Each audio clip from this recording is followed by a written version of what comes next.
2 seats away from the stained glass windows. So they were the shots were right next to me. That's scary. Yeah. You went under the pew after that happened? Yeah. And Is that what everyone tried to do? I think I got gunpowder on my neck. When you heard the shots, what went through your head? I was the first one I was what is that? I thought it was just something. Then when I heard it again, I just ran under the pew.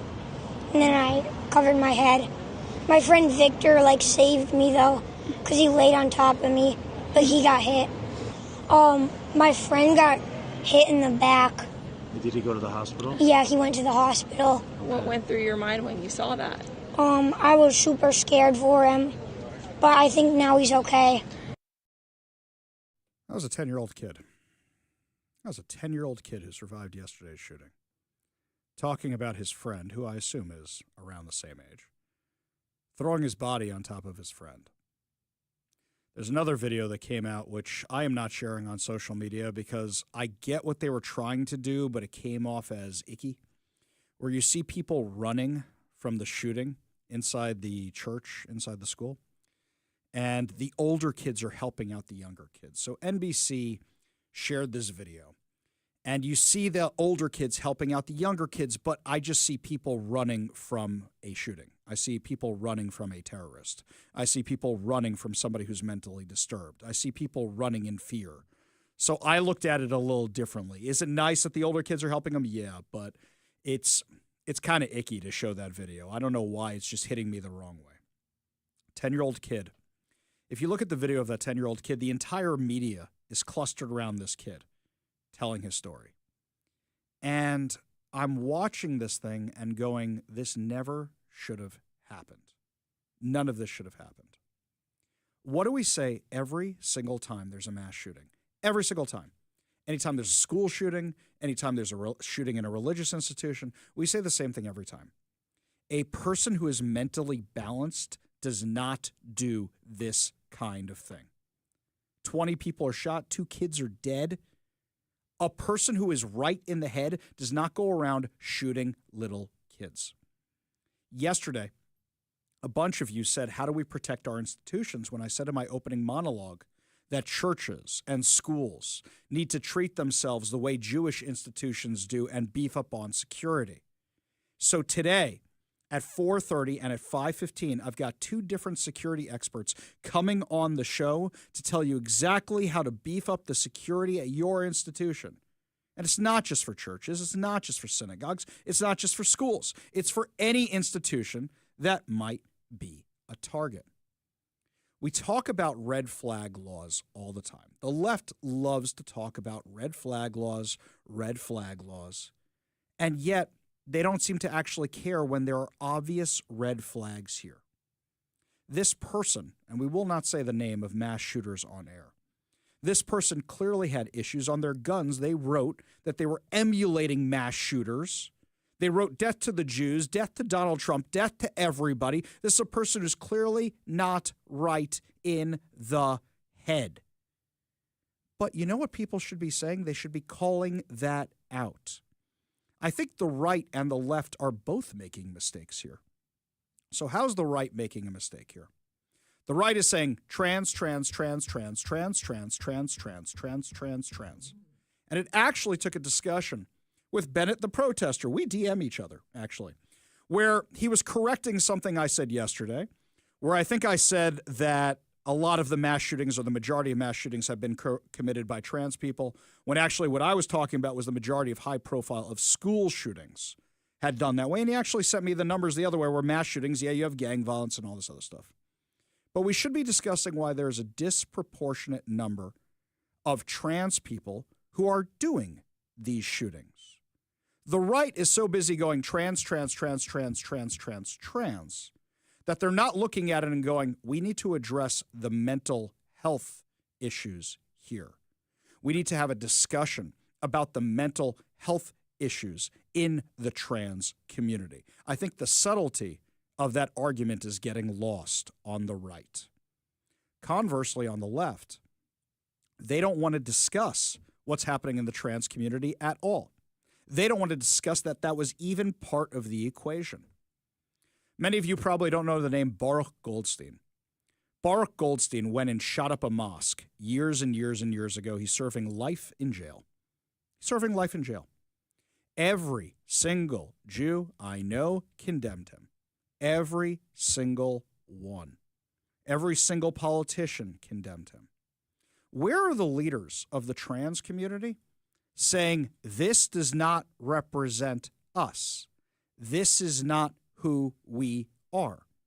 It's the same thing I said after October 7th. Where are the leaders of the Islamic community saying this is not who we are? Where are those leaders of the community stepping up and saying this isn't who we are? Of course, we fully condemn this individual. Why is nobody stepping up to say that? Why are the leaders of the LGBTQ community not stepping up and saying there's an issue here that we need to address? So everybody's getting this wrong. Right, left, and center. Everybody is getting this wrong. This is a mental health crisis. And instead of dealing with it, everybody's in their political worlds. The right should be saying, we need to deal with mental health, especially when it comes to trans stuff. Because if somebody is cutting themselves as a sign of depression, as a sign of attention, as a sign of whatever, we treat that as a mental illness. Why is it when somebody wants to cut off parts of their anatomy, we say, good for you, well done?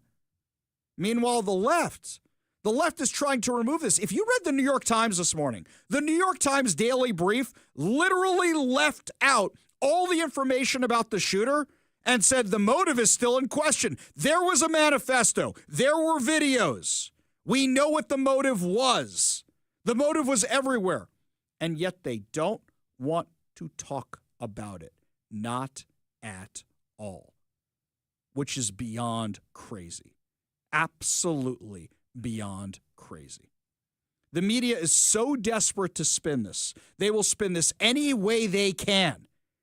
Jen Psaki, who now has her show that I think is ending on MSNBC because nobody's watching the thing.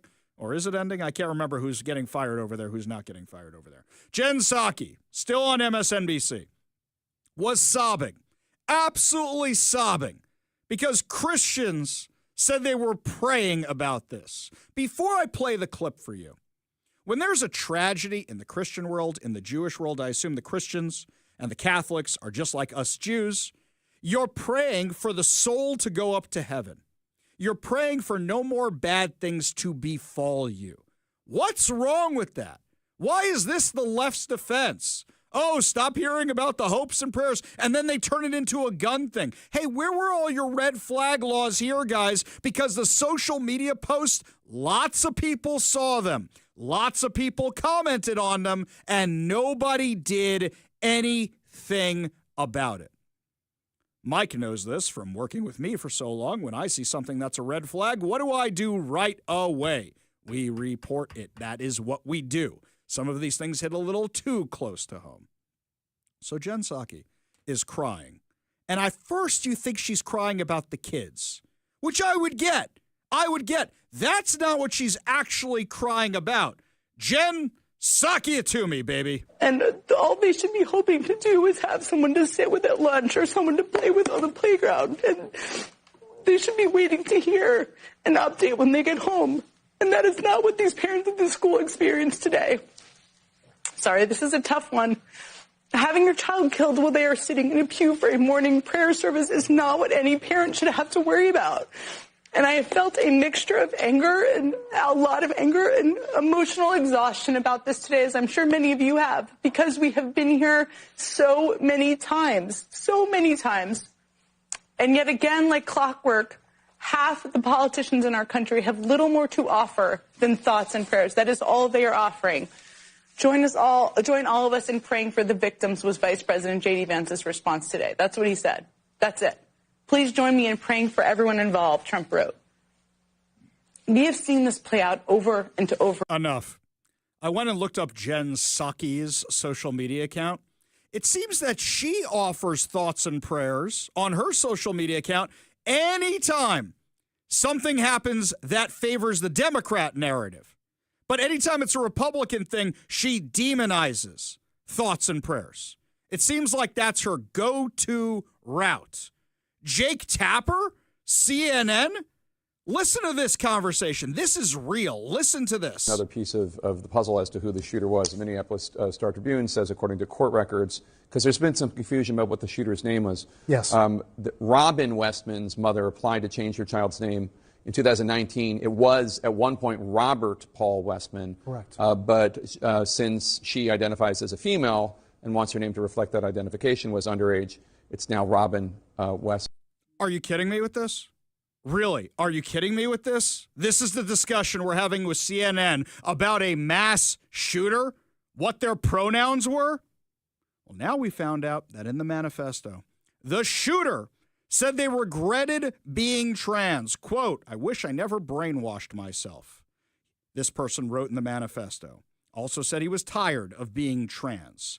Complained about his long hair, wanting to cut it off but not wanting to be humiliated. Quote, "I'm sick of my hair. I want to chop it off. I only keep it because it's pretty much my last charade of being trans. I'm tired of being trans. I wish I never brainwashed myself. I can't cut off my hair now as it would be an embarrassing defeat, and it might be concerning change of character that could get me reported.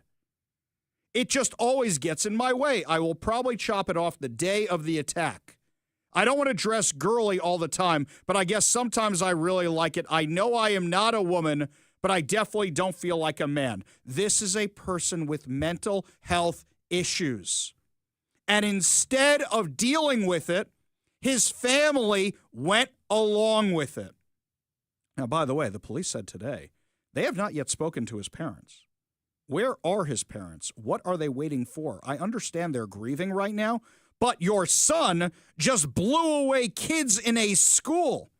And their social media posts are coming out now where they were getting mad at people on social media for giving the wrong pronoun or saying things about the kid. And I understand that you may have been sucked into this world.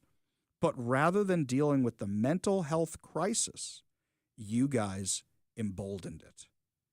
And by the way, you put people at risk because of that. Mike, you drive similar routes that I do every day. What do we see on the streets? What do we see happening on the streets? And I got to tell you, what I used to see happening on the subways in New York with people claiming to be this, that, and the other thing, do you go, "Oh, that's really Napoleon there"? I remember the guy who was claiming it was Tiger Woods. Yes, sir, you are Tiger Woods. You look a little white to be Tiger Woods, but sure, okay. Or do we say that person needs help? Instead of offering people help, we are affirming this stuff.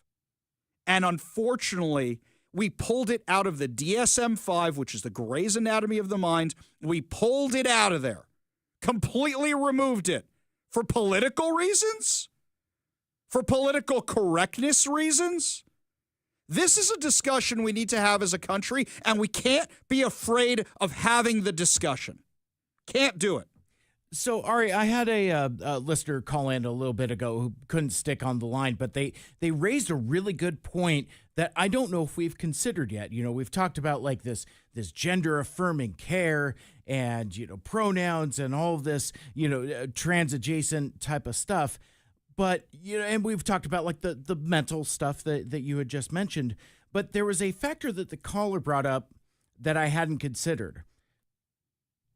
With all these, you know, puberty blockers and hormones replacements and all these drugs, what does that then do to the brain chemistry? I mean, especially if somebody who's young, who has not fully formed their brain yet.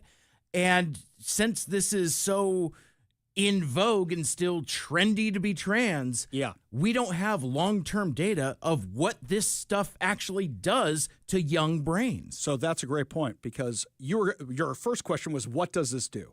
And I was going to say just what you said. We don't know. And the problem is we don't know, and we are doing irreversible surgeries.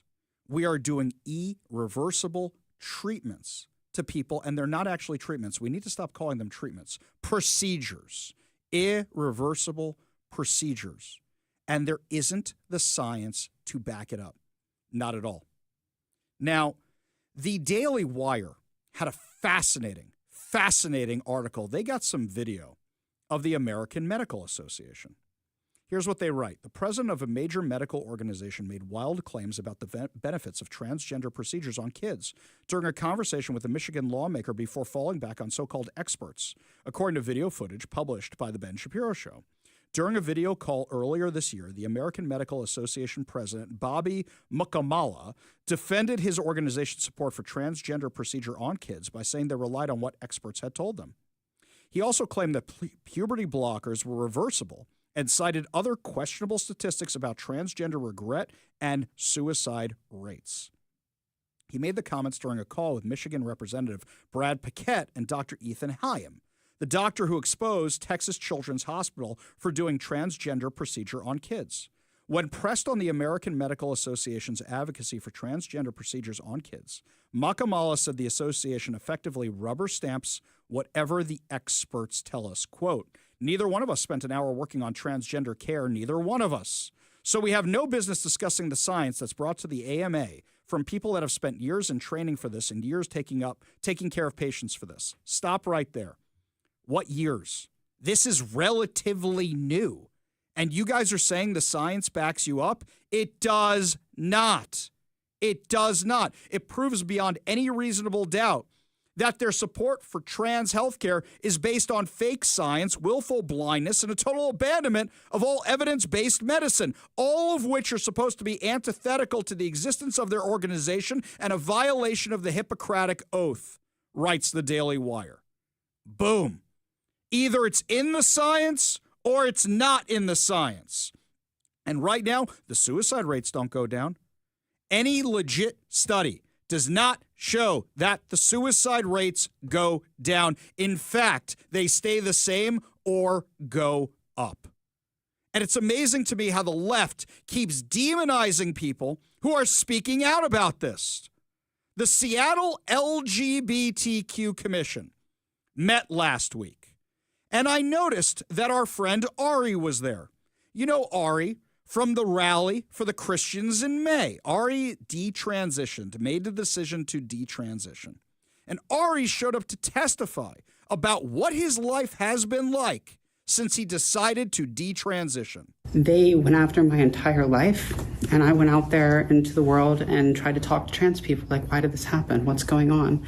And as I started asking questions I'd never been asked before, I ended up deciding that this was not the right choice. That 17 years ago, when I was a teenager, homeless on the streets with a diagnosis of complex PTSD from 8 years of childhood sexual assault, that the doctors made a mistake in diagnosing me as dysphoric for no reason other than trans. Like, it was caused by the trauma. So I started just venting about how I felt online, and the trans community doxed me. And they targeted me again. I went public at the Riley Gaines event, just stood outside the event with a sign about protecting women, and my address was posted under every single news article about me, all of which called me a right-wing fascist and a Christian nationalist. I didn't find God until 2 months ago. I was raised Catholic, but I've been agnostic and gay my whole life, so it wasn't super kiki with the Christian right.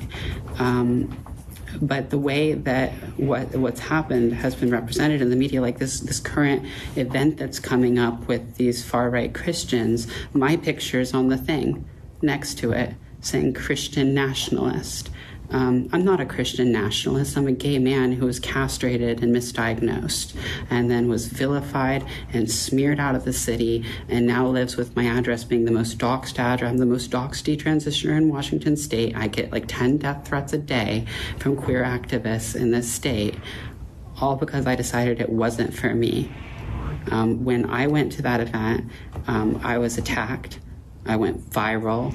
Again, my address posted under every video. People I don't support, people I don't know, people all across the aisles tweeting this video of me being attacked, and trans people just posting my address and my name, my mother's name, my father's name, my husband's name underneath those posts. This is the behavior of queer activists. I was doxxed and called a Nazi and a fascist and a homophobe and a transphobe just because I thought that Blair White was funny. And now fast forward 3 years forward, and here I am. I'm no longer trans, and this is the situation. I have to sleep at night with a gun. My husband sleeps at night with a gun, and I can't go out without a firearm for safety. I get death threats every single day. Ari's one of the bravest people I've met because Ari's willing to say all this stuff at the risk to himself, at the risk to his husband, at the risk to his personal safety. The left is so tolerant, oh so tolerant. Do you know what the left did after this hearing? They sent the police, the security that's on site at City Hall after Ari, claiming they were being threatened with a gun when Ari was talking about that. You heard what Ari just said. You heard what he just said. He was saying, I need one for my security. I need one for my safety. Talking about how the trans community was coming after him, how the left was coming after him. And there's a video now that's out of them being confronted by security because somebody from the LGBTQ commission called it on somebody who was formerly trans because they didn't like what they said at a meeting. And then they issued a statement on top of it about how they were threatened at this meeting. It's up on the Seattle LGBTQ site right now as we speak. Ari is braver than the entire mainstream media because Ari is willing to discuss what happened to him. And it's hard to admit you were wrong. And it's hard to admit you had a surgery you can't go back on and you made a bad decision. And it's even harder to say, I had some mental health problems and to discuss them publicly. That is hard for people to do when people don't want to even admit it because they're worried somebody's going to look at them a little different. Ari is truly one of the bravest people ever because they keep speaking out. After that first time, I know plenty of people have disappeared just because they spoke out about the homeless or anything else. The left doesn't want to have the conversation that Ari wants to have. Ari wants to have the conversation about mental health. Ari wants to have the conversation about misdiagnosis. The left isn't interested in having that conversation. Until you actually have the conversation about mental health and what's being done to these kids for the sake of a political agenda. You want me to be really cynical about this? If you get somebody hooked on these drugs and you get somebody doing these surgeries, which have to be maintained, it's not one and done. There's things that have to be done for the rest of your life. I'm not going to get graphic with you. But do you know what that means going forward? That means you're reliant on a healthcare system. That means you are reliant on a healthcare system. That means you're reliant on the government a lot of these times for the rest of your life. What, they're doing this for votes? They're doing this because they feel virtuous? They are messing with kids' lives, and they are creating people with mental health problems every single day by not treating people with mental health problems or creating them in kids who are perfectly fine. My 5-year-old niece was playing the other day on the floor, and she said, I'm going to be a boy now, because she was playing with a Ken doll. She wanted to be the boy for a minute. Okay, now I'm back to being a girl. This is the same niece who a little while ago said, I'm a mermaid. Okay, let's get her flippers and a fin. No, this is a mental health crisis. And unfortunately, nobody is having that conversation. We're all too busy in our own little political ecosystems and echo chambers. So we won't be actually having that conversation. If you want to have that conversation, you give us a call, 206-421-5757. That's 206-421-5757. When we come back, my friends, lots more to discuss as the show continues, including how the Seattle Police Department was able to find a rapist who was on the loose that was accidentally released by King County. Tell you all about it when we come back. You're listening to the Ari Hoffman Show on Talk Radio 570 KVI.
By the way, a lot of you are responding to Ari's story. Ari, the detransitioner we just spoke about in our last segment.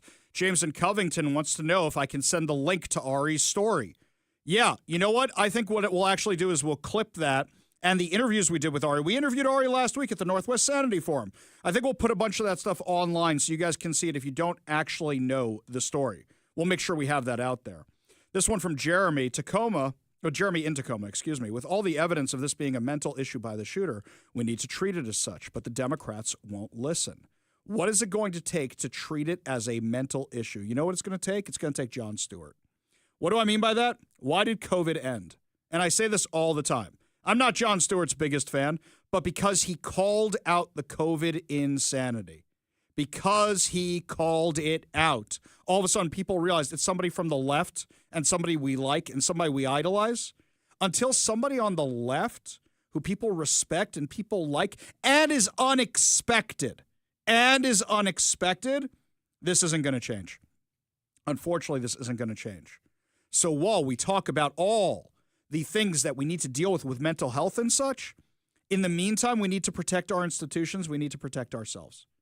And that's why we have the security experts coming on today at 4:30 and at 5:15 to tell you how you can secure your institutions against any threat. This one from Paul. Ari, your take on everyone being wrong is on point. This is relevant data. Actual trans people are vanishingly rare. The absolute majority of trans-identified people in 2025 are not trans. Whether or not trans is a mental illness, these people suffer from other pathologies that have latched on to being a fashionable thing. Exactly what we're talking about. Ari, what's a 10-year-old doing talking about the shooting right after this happened? That little boy was traumatized. Yeah, I said the same thing. No way he should have been let talk to about his parents, should have had to go to the little boy's home, and the media, including Fox, just jumped on it. It's so wrong and it ticks me off. Yes, you're 100% right. 100% right. That's the same question I asked.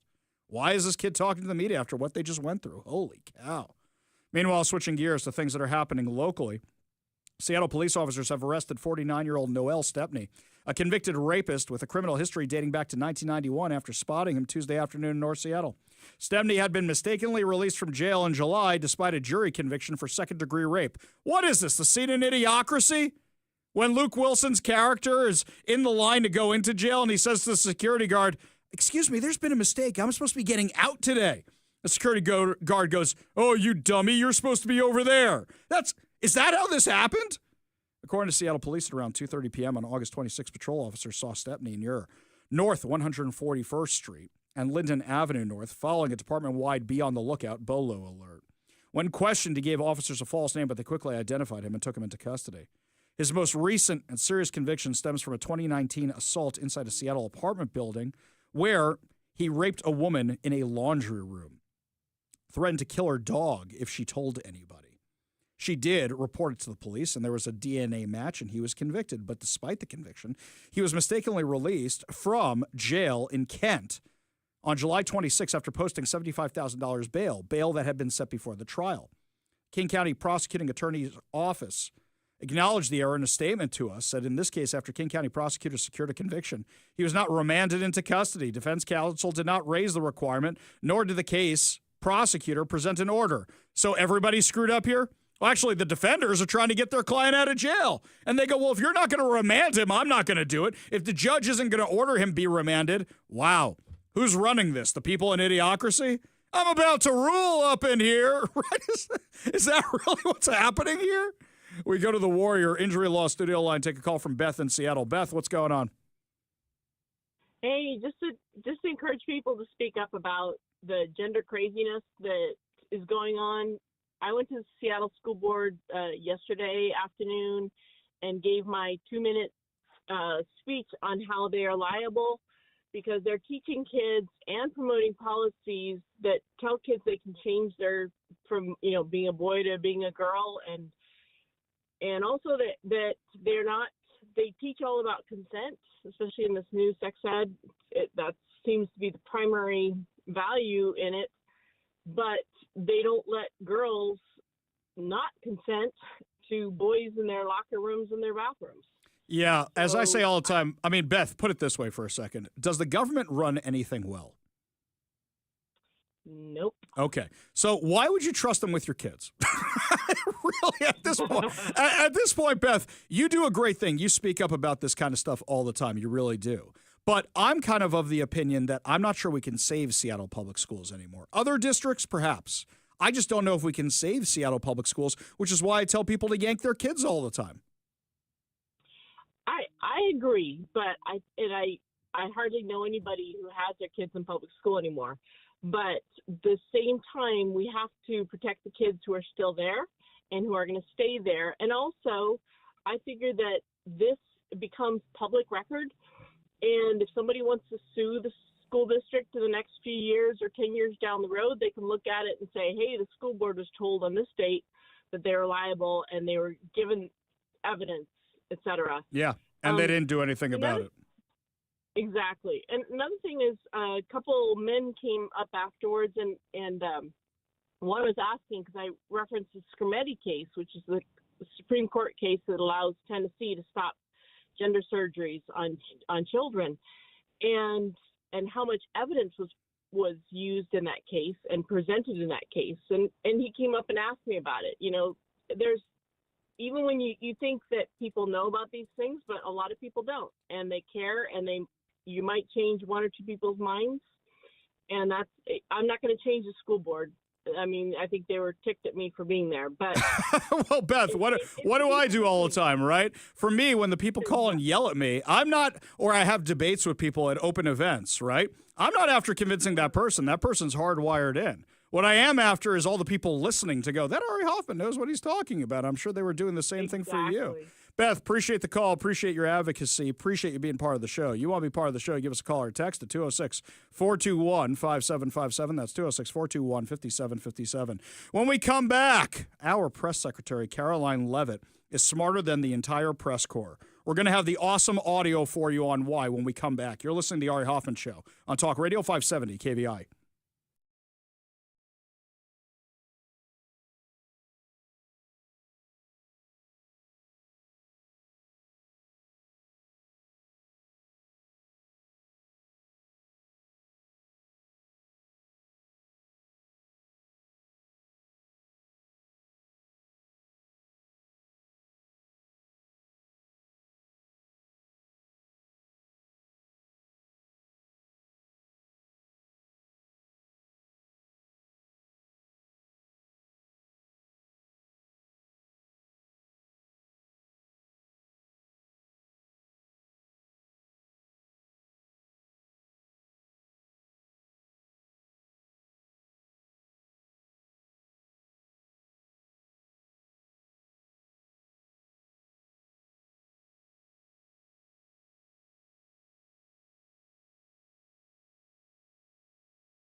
By the way, I was pretty impressed with the Trump administration today because they could have come out and did what everybody on the right is doing. Trans. Instead, they address this the way they should address it, which is a normal person doesn't go and shoot up a school or shoot up a church. And if we analyze it through the mental health prism, then what we are doing is we are addressing the problem and not making it political. Reporters, including those on the right, especially those on the right, were grilling Caroline Leavitt, trying to get her to say trans. Some on the left were trying to do it because they were trying to get that bigot story they want to do. They want to say, oh, they're all bigoted. Everybody in the room was doing this. Listen to how she handled it. This is how she started. That took place yesterday at the Annunciation Catholic Church in Minneapolis, Minnesota, where a deranged shooter opened fire during morning mass, killing an innocent 8-year-old and 10-year-old. 14 other children and 3 adults were also injured during this horrible tragedy.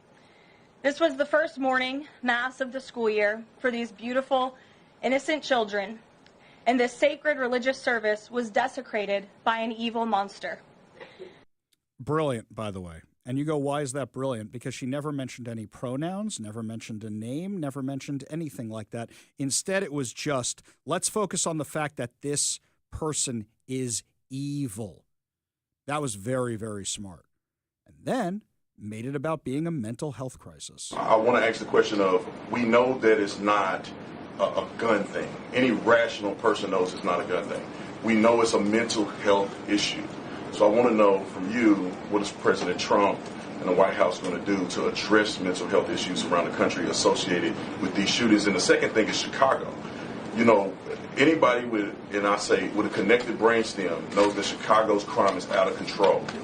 And young black men are getting killed, laying dead in the middle of the streets every single day in Chicago. No president has addressed any of these issues. And so what is the White House going to do to address issues in their capacity to deal with the conflict and violence in Chicago? Sure. Well, to your first question about this shooting in Minnesota, right now, the administration is focused on helping the people of Minnesota. It's been less than a day, of course, since this tragedy happened. We have federal law enforcement on the ground assisting local law enforcement. This investigation is ongoing. There's still a lot of facts to understand about these circumstances, and so we're going to continue to do that. As for Chicago. So, by the way, that's exactly what you should be saying, as opposed to other administrations who jump all over everything. They make assumptions. They say things that aren't true. They have to walk them back. Literally, this thing barely happened 24 hours ago. Barely 24 hours ago. Can we figure out all the details first? More and more details have been coming out by the minute around here. So, what else are we looking into? Is that there have been media outlets who have glazed over the fact that the shooter was confused in their gender identity. Does the administration believe that this element needs to be investigated in the shooting? All of the elements are being investigated in the shooting, absolutely. Which is why part of the reason the FBI director came out and immediately confirmed that facet of the investigation. John? Which is, see what she's doing? She's not taking the bait.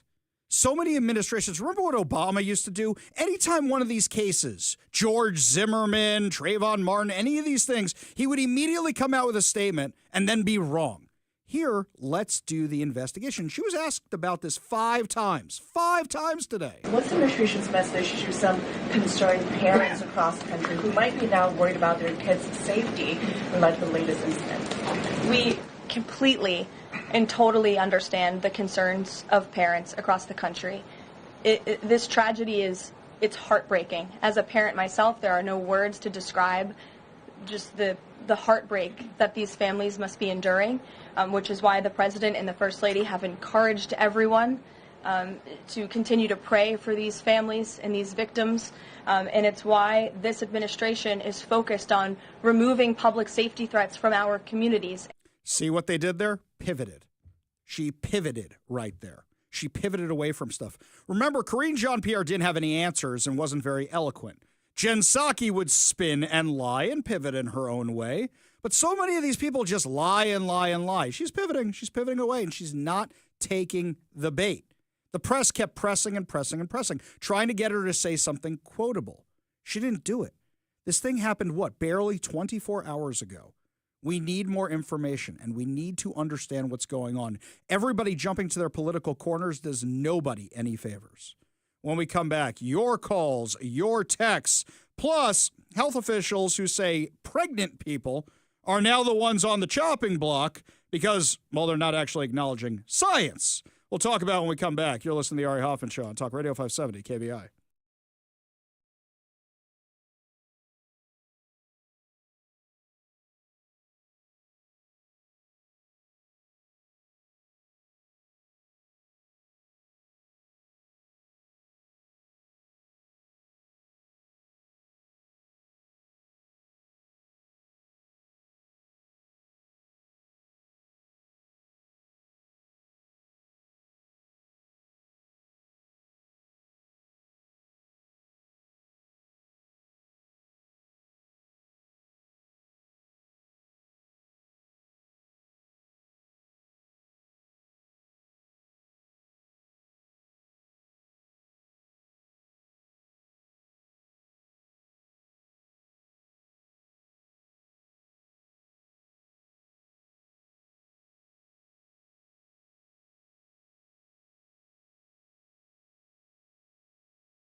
Also, don't forget, you can hear Lars Unleashed tomorrow at 5:30 right here on the Ari Hoffman Show on Talk Radio 570 KVI. Also, don't forget, coming up at 5:45 today, we are giving away a $50 Daniel's Broiler gift card and, of course, tickets to the Washington State Fair. Yet another reason to always keep your radio tuned to 570 KVI. Left on your dial, always right on the issues. You can also stream us at KVI.com, download the KVI app, and, of course, subscribe on whatever the preferred podcast platform is. We go to the Warrior Injury Law studio line, take a call from our frenemy, Bennett the Protester. Bennett, I have really enjoyed our online conversations the last few days as part of all this. It's nice to know you can have conversations like that with people you disagree with. Yeah, well, I mean, part of it is just digging, looking online for data and seeing if something depends on like the way that somebody worded something and whether one thing implies another. I'm looking at today So I was talking to you about this, about the amount of misinformation on sites like X or Twitter about, trans school shooters. And we talked about this yesterday where I'd said that, the proportion of mass shootings committed by transgender people is actually disproportionately lower. And then you were talking about, well, is it disproportionate as a percentage of school shootings instead? And so Donald Trump Jr. right now has a tweet pinned on his Twitter. Hang on 1 second. 1 second, Bennett. We don't base the show on what Donald Trump Jr. says. You know that, right? You listen all the time. I think I've quoted him once in 4 years, right, Mike? The other day when he made that comment about Seattle and Portland, I think is the only time I've ever quoted him on the show. But go ahead. I understand, but you're talking about giving the Trump wing of the Republican Party credit for not taking the bait on this. And I agree. I will give Caroline Leavitt begrudgingly credit for not steering the conversation towards, trans people. However, that is exactly what Donald Trump Jr. is doing. And he has a pinned tweet on his Twitter saying, look at these 9 people that were all transgender school shooters. At least 4 of those have been debunked. He said the Uvalde school shooter was a trans person. That was a hoax that started on 4chan. It was debunked almost the day after it came out, but it still shows up in right-wing circles of the day. Just type in, trans school shooters, and it's one of the ones that come up. And you can view on the tweet, like, the number of people have seen it. He has 15 million followers. Well, hang on a second. His last name may be Trump, but he's not a member of the administration. You know that, right? And you know that he likes doing this stuff for the attention, right? And that there's plenty of people on social media. I mean, Bennett, you and I are relative contemporaries, right? I don't know how old you are, but I assume we're close in age, right? Yeah, I'm 46. Okay, so you're a year older than me, or 2 years older than me. 2 years older than me. Okay, so then what did they used to tell us in school all the time about the internet when it was first coming out? Do you remember? Do you remember those lessons they would give us? Don't believe everything you read on the internet? Oh, I understand, of course, but I don't think someone like Trump Jr. And I'm not saying that people should. I'm certainly not recommending for people to believe this. Quite the opposite. I don't think he's doing this for trolling or to be funny or having I mean, there's no reason to earnestly present a list of 9 school shooters and claim that they're all trans if they're actually not. That's not trolling. I think that he let me ask you this. Certainly believed it when he said it. No, that's fine. Let me ask you this for a second, okay? Do you agree with my opening statement where I said we have a mental health crisis that we're not dealing with because a normal person doesn't go shoot up a school? I think that's true, but sort of circularly true. Like, every person who carries out a school shooting, by definition, has a mental problem. That's what I'm saying is the correlation with being okay, but I'm saying that the correlation with being trans doesn't exist. And here you have one of the highest profile people in the country promoting the misinformation that a disproportionate number of school shooters were trans. And there's just people trying to community note him, people trying to reply and tell him that it's wrong. But he's just the most prominent example that I could find. I've been on community notes all day just trying to find. Well, then hang on a second, Bennett, because I think we got to wrap up because I'm running out of time here. But I think you and I are agreeing on one thing. A mentally balanced person does not go and shoot up anything, regardless if it's a school, regardless if it's a church, regardless if it's anything else, even if it's gang violence. That's not normal to say I'm going to spray bullets into the middle of a neighborhood. So would you agree that we have a mental health crisis regardless of how it manifests itself in the country? That is true. But if you ever look at one of those charts of countries with gun ownership and gun violence, and you look at the cluster and you're like, well, where's the United States? And it turns out it's like 5 page lengths up and to the right because we're orders of magnitude off the charts of all the others. All those countries have mental illness.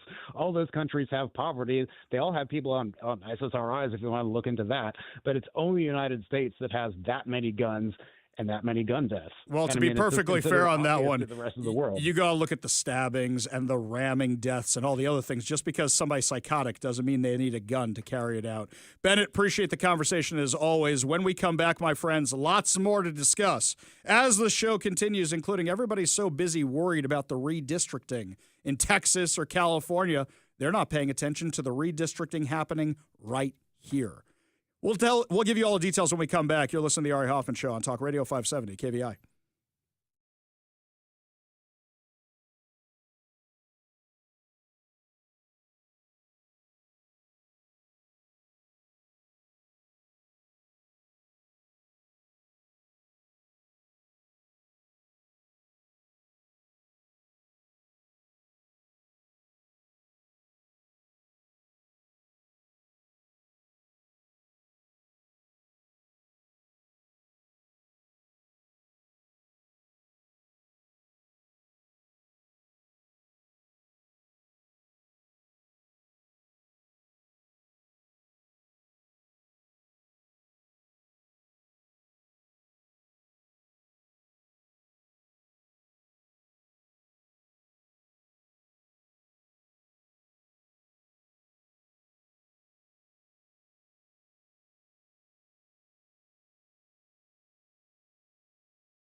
Welcome to the Ari Hoffman Show on Talk Radio 570 KVI, your home for the politically homeless, streaming live at KVI.com and the KVI app. If you want to be part of the most dangerous show on the airwaves, call or text the Warrior Injury Law Studio line at 206-421-5757. That's 206-421-5757. Coming up this hour, Gavin Newsom calls in the State Patrol after demonizing Trump for bringing in the National Guard. And we've got security recommendations for your nonprofit, church, or synagogue. But before we get to any of that, time for your daily dose of adrenaline. You want me to stick this into my heart? Are you f***ing nuts? While the eyes of the nation are paying attention to redistricting in Texas or redistricting in California, something we have always said on the show is, are you guys not paying attention to what's happening here in Washington? It's been happening for a long, long time, long before Greg Abbott.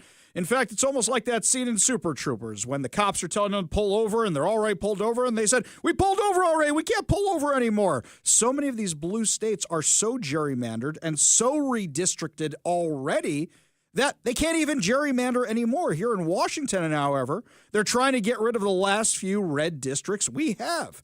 Joining us now to discuss on the Warrior Injury Law Studio line is State Senator Nikki Torres. Thank you so much for being with us today. Yeah, thanks, Ari. That's a great introduction there. Great segue. Thank you. Appreciate it. So let's talk about what was going on with this court case. Apparently it went to the Ninth Circuit Court of Appeals. Let's start from the beginning. What was the court case about? So the court case originally started because there was the argument that the left brought forward saying they didn't have enough Latino representation, or the Latino voices didn't have a choice, and they wanted to elect a candidate of their choice. And so they felt like there was a minority majority, but they didn't have proper representation. So then this lawsuit unfolded. Hang on a second. Pardon me for asking this question, but what race are you? Latina. Okay. So apparently you, as the Latina representative, was not Latina enough for the Latina community. Got it. Okay. Yeah. So, and that's when it unfolded, and that's why they redrew the lines in 22, and then I ran, and they're like, and when I got elected, they're like, oh, wait, that's not what we meant. That's not the right type of Latina. Oh, God. I laugh to stop from crying. That's what's going on. I do, too. I have to laugh. I'm like, really? Unbelievable. Okay, so they do this, they redraw the lines, then it goes to court, right? And then it goes to court, yes. And, of course, the judge actually agreed. But let me take it a step back. So when I was actually running for office, they threw in a candidate to run against me. And they threw in a candidate that was not Latina. With all their crying, and they happened to come up with one candidate, and the only candidate they could find, and that person was not Latina. Identity politics are awesome. This is great. If the Democrats didn't have double standards, they'd have no standards at all. All right, so you beat the candidate, you're there, you're ready to go, and now they're trying to redistrict you out of a job. Again, yes. And so it goes back to the Ninth Circuit Court, and the Ninth Circuit Court wouldn't let me be an intervener. And then they're just saying, oh, you know, they weren't really affected. These other interveners in the case, such as Trevino, Representative Ibarra, and Mr. Campos, they said, oh, they're not really affected by this change. You know, the hang on. Wait a second. Hang on. Can we just go through those names one more time? Because they don't sound Jewish to me. You know what I'm saying? Yeah, definitely not Jewish and definitely Latino. And they reside in those districts that were affected, because you had over 500,000 people that were affected in those legislative districts. Because it wasn't just the 14th and the 15th that was gerrymandered. So they did a lot of shifting of districts. And Representative Ibarra lives in the, the 13th district. So he covers the Moses Lake and Grant County area. So he was one of them that we were thinking was going to be negatively impacted as well, but it wasn't too bad. He wasn't redistricted out. So the judges said, well, you know, they weren't affected, so it's not going to count. And when I asked to become an intervener, they denied my ask to be an intervener. So they won't let you be part of this, even though it directly affects you. Okay, so then this case, you don't get the result you want. Are we going now to the Supreme Court? Where does it go from here? Well, that's what I'm hoping, that it does go to the Supreme Court. I'm hoping that they do pick it up, because as you've seen and you've heard from other people, they are only focused right now on Texas. Why? Because Texas is a Republican state. It's a red state. So what are they posting? What are they putting on CNN News? about the Texas gerrymandering. They're only focused on that. So everyone knows about that. And then now California. But no one's talking about Washington. Although Justice Thomas did mention this case in one of his briefings, case files last year. And I'm hoping that with that brings back the spotlight onto this case and they take it up. I think it'd be a lot of fun to see you guys before the Supreme Court. It'd be a lot of fun to see you guys win before the Supreme Court. But that would be my day. For sure. This would be huge national news. I can't believe the national news hasn't picked this up already. I might send this to a few friends when we're done with this interview today. You should. But now I definitely will, for sure. But now, moving forward a little bit, I mean, you have to look these people in the eye when you show up to the Washington State Legislature. When you walk by them, are they cordial? Are they mean? What happens when you talk to them and you go, you guys are literally trying to get me out of a job because you don't like me and you're claiming it's race? Yeah, it is so funny because they're actually cordial, and they drew this knowing, they drew these lines and they made sure that the courts accepted, or the judges made the decision, the Ninth Circuit Court made the decision on the final maps last year, and knowing we have a bipartisan redistricting commission that was created in 1983. We have that there for a reason, for transparency and to prevent gerrymandering. And that's exactly what they took advantage of. Yeah. So while everybody's paying attention to what's going on in Texas and California, they're not paying attention to what's happening here in Washington. The last few minutes we have with Senator Nikki Torres. So do you take this as a form of flattery? They're this scared of you? This is what they're willing to do to get rid of you? In a sense, but at the same time, it's kind of insult to injury because they even have the judge saying, well, I guess she's not the right type of Latina. And I'm like, are you kidding me? Do you know my background? Why don't you share it with us a little bit? Let's shame them a little bit. Tell us a little bit about your background. Well, I'm a first-generation Latina. My parents are from Mexico, and they got their citizenship in '86 during the Reagan times. And I grew up working in agriculture alongside my parents at a very young age before the child labor laws. So I always have to kind of laugh because most of the Democrats that are currently in office in the legislature have not ever worked in agriculture and know what that's like. And they are not first generation. Wow. I think the problem they have with you is there's an R next to your name, regardless of what your race or ethnicity or anything else is. Unbelievable. Exactly. Exactly. That's the problem. That's their biggest issue is that, she may look Latina, but she's got an R next to her name, so it doesn't count. This is absolutely insane. Absolutely insane. Senator Nikki Torres, keep up the good fight. Appreciate you bringing this to our attention, and we wish you the best of luck, and hopefully you win this case. Well, thank you so much, Ari. I appreciate you having me on. Always a pleasure. Over here on the Warrior Injury Law text line, Alice in Olympia says, referencing our earlier discussion about the mass shootings, yes, mental illness is the cause of mass shootings. President Reagan shouldn't have deregulated mental institutions in 1980, thinking probably that psychomeds could control the psychos without involuntarily committing them. Wrong. There was also something else that President Reagan signed that he regretted signing. I think that was amnesty, is what you're referencing. Now, regarding the drugs versus the treatment and whatever else it was, you realize that back then, people were still left over with the impression from the 50s and 60s that we lobotomize you. That's what they were thinking. They were thinking that, we don't want to just involuntarily commit people, and they were trying to undo that. But in doing so, look what they released on the streets. And then, regarding what was happening with the amnesty at the time, which is, these are two of the biggest things I have issues with what President Reagan did. I think he's our greatest president of all time. But these are two big things I disagreed with. And that the other one was the amnesty, because the Democrats all the time go, President Reagan did the amnesty. And it set the bar for this is something we do in this country. And probably not the way to go in hindsight. I think almost everybody would agree.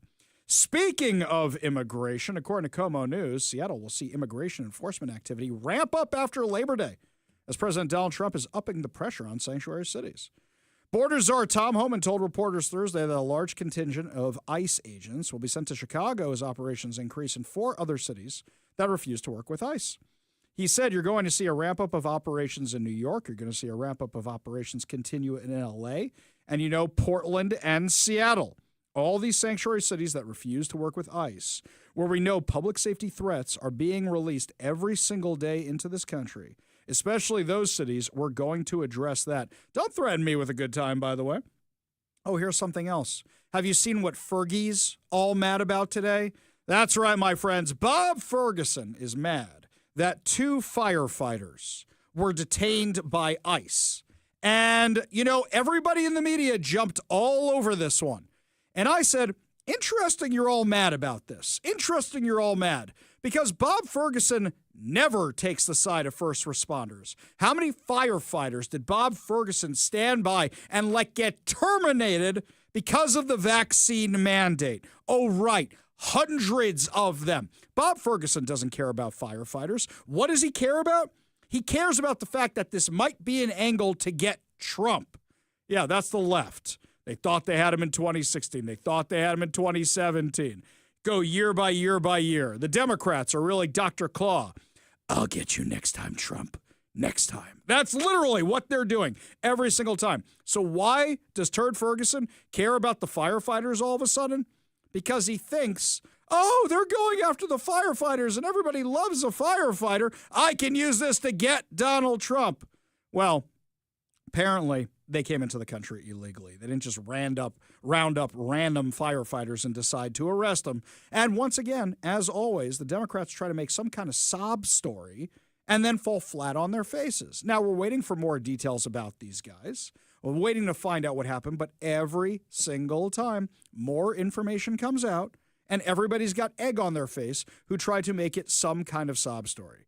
You're telling me that they're going to ramp up ICE enforcement efforts in Seattle after Labor Day? Don't threaten me with a good time. That sounds great. The Trump administration has said it will intervene to protect the public and is considering using a naval base in the Chicago area as an operations hub. Hoffman said, we're going to take the assets we have and move them to problem areas like sanctuary cities. We know for a fact that they are releasing public safety threats, illegal aliens to the streets every single day. That's where we need to send the majority of the resources, and that's where we're going. It's amazing to me that the left is on the side of, well, we don't want to enforce the law. We don't want to enforce it at all. We want crime. Yay, crime. And yet nobody's calling them out on it. Why doesn't the media call them out on this, by the way? The media 100% should be calling them out, but the media agrees with them. Oh, what Trump is doing is evil. Oh, it's just about the color of the skin. I've seen plenty of white people get arrested, too. We should be prioritizing public safety. We should be combating drug trafficking. We should be combating human trafficking. But the left wants to make it, oh, it's a racial thing. They're like using that to say they support crime. Here's one for you. Ready for this one? 12 individuals were taken into custody over the weekend in Battleground during a sweeping multi-agency operation targeting those suspected of sexually abusing and exploiting children. The coordinated effort, dubbed Operation Battleground, okay, guys, not very original there. You mean the operation in Battleground was dubbed Operation Battleground? Involved the Washington State Patrol's Missing and Exploited Children Task Force, local Clark County law enforcement agencies, and multiple partner organizations. The Clark County Prosecuting Attorney's Office will now review the cases to determine which charges will be filed. Authorities said the arrests follow a multi-day undercover operation focused on identifying predators attempting to victimize minors online. The suspects are expected to face a wide range of serious charges, including attempted first-degree rape of a child, attempted second-degree rape of a child, and communication with a minor for immoral purposes. Since launching its first operation in 2015, MECTF, an Internet Crimes Against Children affiliate, has made more than 350 arrests statewide, removing numerous children from dangerous environments. Now, Washington State Patrol Chief John Batiste said the operation is a powerful example of what we can accomplish when local, state, and federal agencies come together with a common goal, protecting our most vulnerable. The safety of our children will always be a top priority, and this operation sends a clear message. Child exploitation will not be tolerated in Battleground or anywhere else. One little teensy tiny problem, John Batiste. The head of the Washington State Patrol was standing behind Bob Ferguson at his press conference last week when he was discussing how he wasn't going to do anything about the sanctuary laws. Wait a second. John Batiste just said it's good to work with the federal government, said it's good to work with partner agencies. But over there, he says, I'm not working with partner agencies. He's standing behind the governor. You know, he can refuse to be in that photo op. He can refuse to be at that press conference. But here he's saying we should collaborate. Okay, let's hold him to it. The next time there's a press conference of the Washington State Patrol, somebody should say, you issued this statement saying the combined efforts of 20 other law enforcement agencies, talking about how great it is working with everybody, that federal agencies come together with local and state agencies. You should call them on it.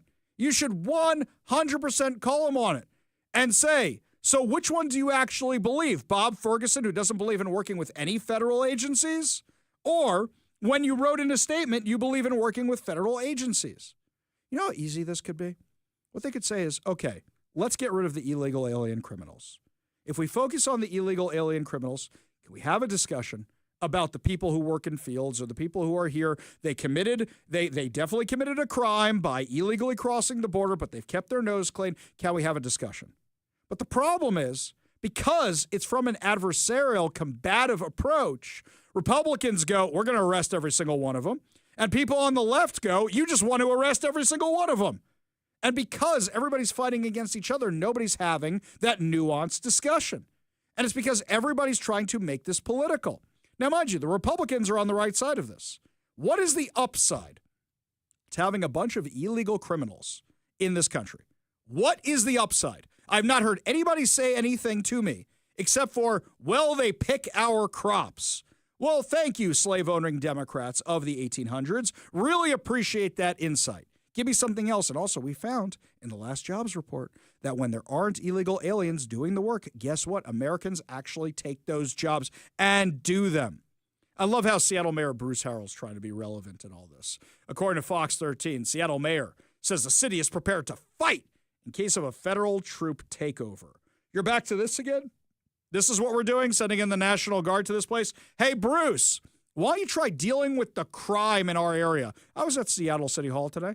And I'll say, walking in front of Seattle City Hall, saw multiple people in various stages of mental health crises, multiple homeless people. Where is this cleaned up downtown I've heard all about? When I was driving today, plenty of people with the fentanyl fold, plenty of tents that I saw. Where is this cleaned up downtown? What, you want a medal for the one tunnel your guys pressure washed to get rid of the graffiti? Why'd you pick that one tunnel? Oh, because it's the one that leads to the Space Needle? And it's the one most tourists see? Or most people from Seattle, when they come downtown with their families, if they come down with their families anymore, are going to see that one? You know what happened when you pressure washed that tunnel? We saw what disrepair that tunnel is in. The tiles are falling off the tunnel. What, you want a medal for that?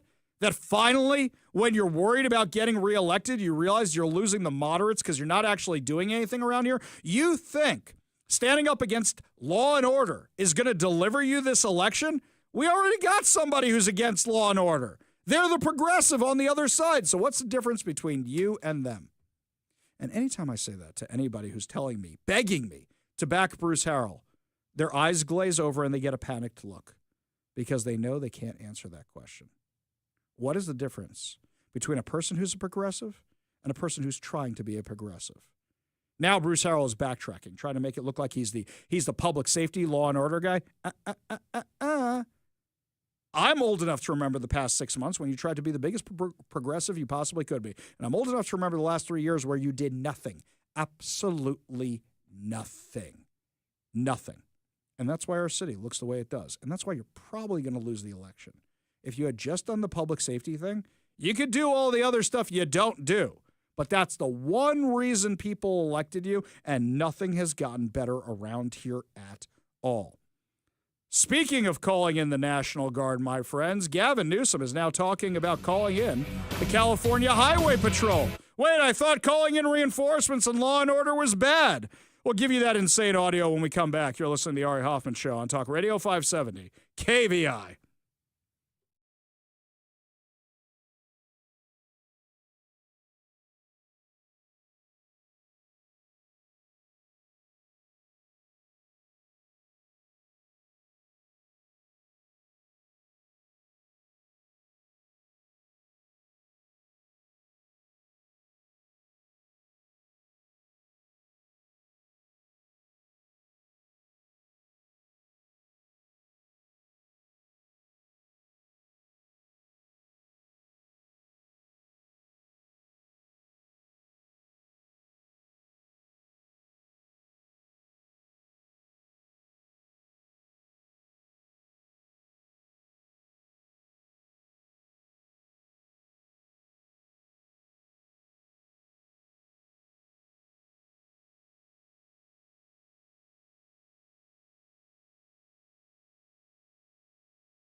Gavin Newsom must have seen some really bad polling, because now he's announcing that he's bringing in the California State Patrol to help out with law enforcement. Wait, this is after spending the last 2 weeks attacking Trump for deploying the National Guard in D.C. And we've received additional requests in other parts of the state. And that's what we wanted to highlight here today, that we're going to be expanding this operation, building on the success that is now included over 9,000 arrests statewide, a effort that will now take shape on border division down in San Diego. We're going to advance this effort down in L.A., to other parts of the Central Valley, not just limited to Bakersfield, in partnership with Mayor Go there in San Bernardino.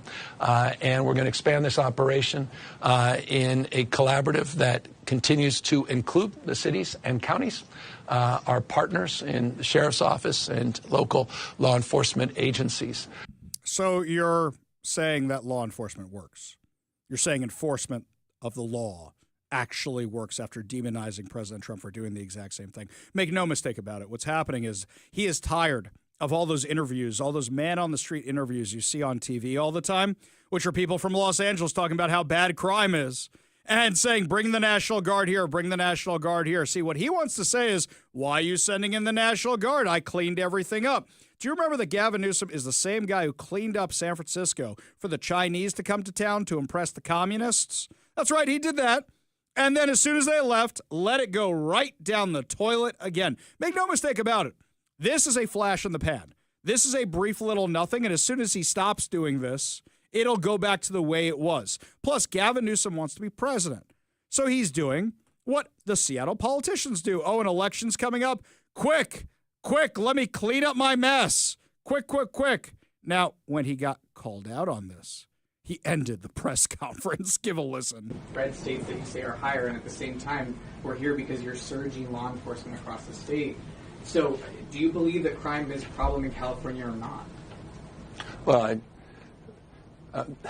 sort of curious question. I made the entire point that crime's an issue, and we want to tackle it, and we continue to do more in that space. And we announced and highlighted some of the expansion. What is not contradictory, respectfully, is that we're doing it in partnership with our local communities.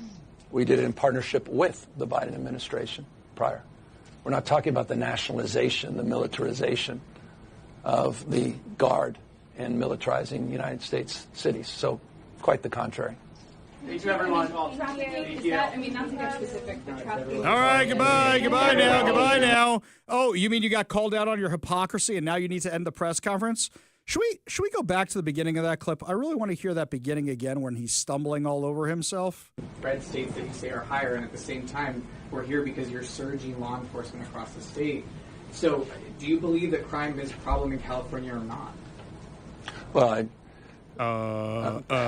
sort of curious question. I made the entire point that crime's an issue. What do I do? Oh, no! Yeah. Everybody knows what's going on, including the mainstream media in your own state. We go to the Warrior Injury Law studio line. Take a call from John in Redmond. John, what's happening? Ari, nothing on earth can be rebuilt without foundational inspection. And I think that it's time to go back to Cloward and Pivens to establish why this chaos is going on. If people will listen and read, it brings currency to the chaos that is going on today. I agree with you, but here's the thing. I'm more of an Atlas Shrugged kind of guy, right? And I'm looking at, with regard to what's happening right now, is that when you're looking at the Atlas Shrugged approach, we're already there. We're already living in a place where a lot of people, especially us here in Washington, are going, where's Galt's Gulch? Can we escape over there? The problem is nobody wants to actually look at the Cloward-Piven strategy anymore. I know you want to. In fact, most people have to Google it when you bring it up, John. But I understand. But they were the ones that propelled Soros and company to provide the money to create the chaos that we're looking at today. Yes, I agree with you. But the thing here is that they've all realized it's a massive grift. They've all realized this. This little tip of the iceberg in King County, we spoke about, what was it, yesterday or the day before, where we found out the grift of all these social justice organizations getting all this money and yet not accountable for it. The fraud goes so much deeper. I'm getting some inside information from King County about how bad this actually is. It's worse than anybody actually knows. It's really, really bad. But regarding that is that they figured out the grift, and they figured this out in the 1960s, and they're just pushing forward with it right now. Well, that's what I mean. This started in the 60s, and they are continuing relentlessly to push the narrative forward. Yeah, it's not a homeless problem. It's a drug problem. It's a crime problem. But they figured out how much money they can make off this grift, and that's exactly what they're doing. John, great conversation. Right on. Appreciate you being part of the show. Thank you. Yeah, thank you. You want to be part of the show, you give us a call or a text at 206-421-5757. That's 206-421-5757. When we come back, my friends, I promised I'd give you safety tips on how to protect your churches, schools, synagogues, nonprofit organizations. Well, a man I trust my life to will be joining us next, and he's a security expert. Give us all the tips and pointers to protect your institutions when we come back. You don't want to miss this. You're listening to The Ari Hoffman Show on Talk Radio 570 KVI.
Yesterday, when we were talking about the shooting in Minneapolis, I mentioned how much security we have at our synagogues and how churches really need to up their game. There's a man locally who I trust with my life. I trust him with my family's life. I trust him with my congregation's life, and many other people do too. In fact, you don't even know that you've been living under his protection for years and years because he also served in the U.S. Armed Forces. Joining us now from Cetricon Enterprise Security Risk Management Services, Jeff Slotnick, who's the founder and president. Thank you so much for being with us today, my friend.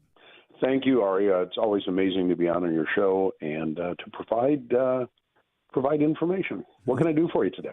Well, I'll tell you, I remember the first guest I ever had when I started doing this, when I started podcasting, was you. And we were talking about security and safety in Seattle. And it happened to be the night we booked this live first podcast premiere, there was a shooting in downtown Seattle. And I remember discussing with you, it could not have been more timely. Unfortunately, it was tragic circumstances. You are my go-to expert on this stuff, so let's take a church that has no security. What would you recommend would be the first things they implement? Well, we always recommend that folks start with a good quality risk, threat, and vulnerability assessment. A risk, threat, and vulnerability assessment is the tool that we use to identify problems. And as you know from the problem-solving process, you can't fix a problem until you know what the problems are. And, there's a lot of ad hoc procedures in place. There may be a camera system. There may be some physical security procedures that they're already engaging, but they can be improved. We won't know that until somebody who is competent can look at all those things and say, this is where you're doing really well. This is where you need to improve. This is low-hanging fruit. This is something that you need capital investment for, and then move forward from there. I'll tell you is that every time we've done one of those risk assessments with you, we realized how vulnerable we were, and we've spent years upgrading our facilities based on your recommendations. Now, I will tell everybody who contacts you, the first one is meant to scare you and meant to get you thinking differently because you don't realize how vulnerable you are, and Jeff and his team will see things you didn't even think of, which is why we always bring him in. All right, we do the risk assessment. Would you recommend people start carrying? Would you recommend armed guards? Would you recommend cameras? These are all general things. But what is the thing that works best in your experiences? Well, having a good set of plans, policies, and procedures in place to know what to do, to have people that are trained within your church or synagogue, ushers and greeters that know what to look for, that can identify suspicious activities and behaviors before they occur. As we saw with the shooter yesterday, he had detailed maps of the facility. Those just don't magically appear. People do pre-operational surveillance. Also, having good visitor management policies, access control policies, not keeping every door and window unlocked during the day. When the building is not in use or there's just professional staff there, lock some of those doors. Keep entrance to a primary entrance where a person can be screened before entry. If it is a worship day where you have people coming in, still you don't need to open every door in the building. You don't need to have every window open.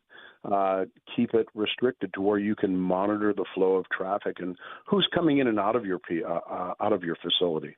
I think those a lot. Yeah, those are two great things. I just want to stop you there for a second to emphasize this because neither of those requires any money. Those are things everybody could be doing right now. And just when you have a volunteer out front, it's one thing to pay a security guard, but unless you have somebody from your congregation who knows who belongs and who doesn't and what to look for, where you just go, something doesn't look right here, you can pay all the security guards you want, but that person doesn't necessarily know who should be there and who shouldn't. That is correct, and that is why you need engagement from your own congregation. There's a great course of instruction out there called The Power of Hello. Your interactions don't need to be adversarial, right? Just by saying hello to someone is generally enough to start a conversation and start a conversation on the right foot to determine what a person's intentions are. Yeah, and that can help a lot. They say that sometimes a stern look, that's what my friends in the Secret Service have told me, sometimes a stern look can sometimes deter somebody, or sometimes a smile and talking to them where they realize, yes, I spotted you, or maybe this isn't worth the trouble. We are talking with my friend, Jeff Slotnick, who is the founder and president of Cetricon, Enterprise Security Risk Management Services. He's who I trust with my life, my congregation's life, my family's life. Now, let's go the next level up. After that, cameras, lockdown doors, hardware, fences. What, in your experience, has been the most effective? Because to me, cameras seem like something you check out after something happens. Well, you bring up a good point. Technology is only as good as the people that are monitoring it. But the good news is today we have technology where I can take a very complex video system and the information can be sent to a cell phone or somebody's desktop. So there is the ability to have real-time monitoring today. There's a lot of great companies out there that have added artificial intelligence to their platforms that allow a camera to identify a weapon, a firearm, a baton in somebody's hand and identify that as a critical incident that should be responded to. So there are a lot of great technologies out there, but I will tell you that, you can't go to your local big box store, purchase a camera system, and then have one of your congregants who knows a little bit about electricity install it and expect to get the same professional information that you would get from a commercial system. Yeah, we learned that the hard way. I know exactly what you're talking about. So in this discussion, something else regarding all this is people are going to freak out when they see the price tag for a lot of this stuff. I mean, the security guards alone cost a lot of money. The camera system's a basic good one for a regular-sized church congregation is about $5,000 to $10,000, depending on how much you're spending. So I know there are grants available. I know there's grants we've gotten. Do they apply for Homeland Security? Are there things locally? Is there stuff through Washington State? What's the best way for them to start with that after they get their risk assessment, which you will need to apply for any of these things?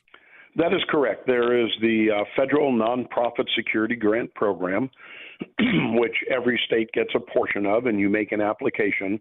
And there's a group in the state that are that review the submissions to see who's most needful of the grant.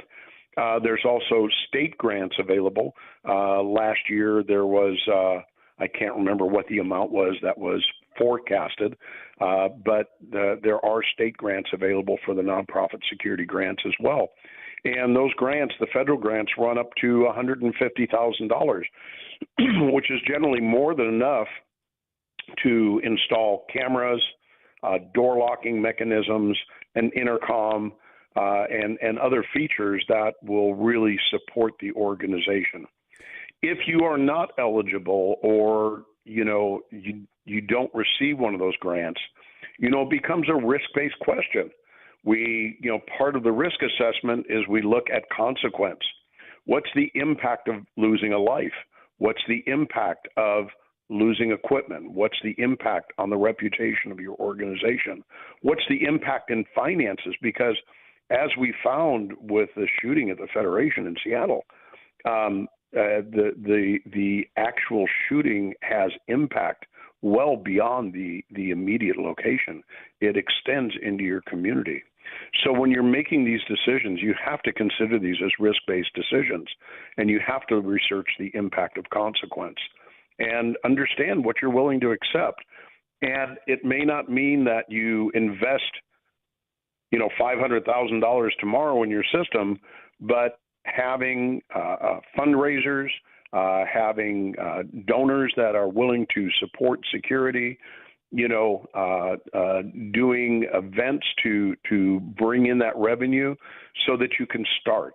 And with the mind that you may not get everything today, but you build a foundational system and then you move forward from there. And with a process of continuous improvement, you'll be better tomorrow than you are today, and you'll be better 6 months from now than you were 6 months before. But you've got to stay committed to change and to improvement and to making security a priority within your organization. It can't just be an afterthought after the incident occurs. You've got to be switched on all the time. As my wife always says, when I say, I'm not taking my gun today, or I want to have a l'chaim or whatever it is at synagogue, she goes, what would the headline read? That's what she always says.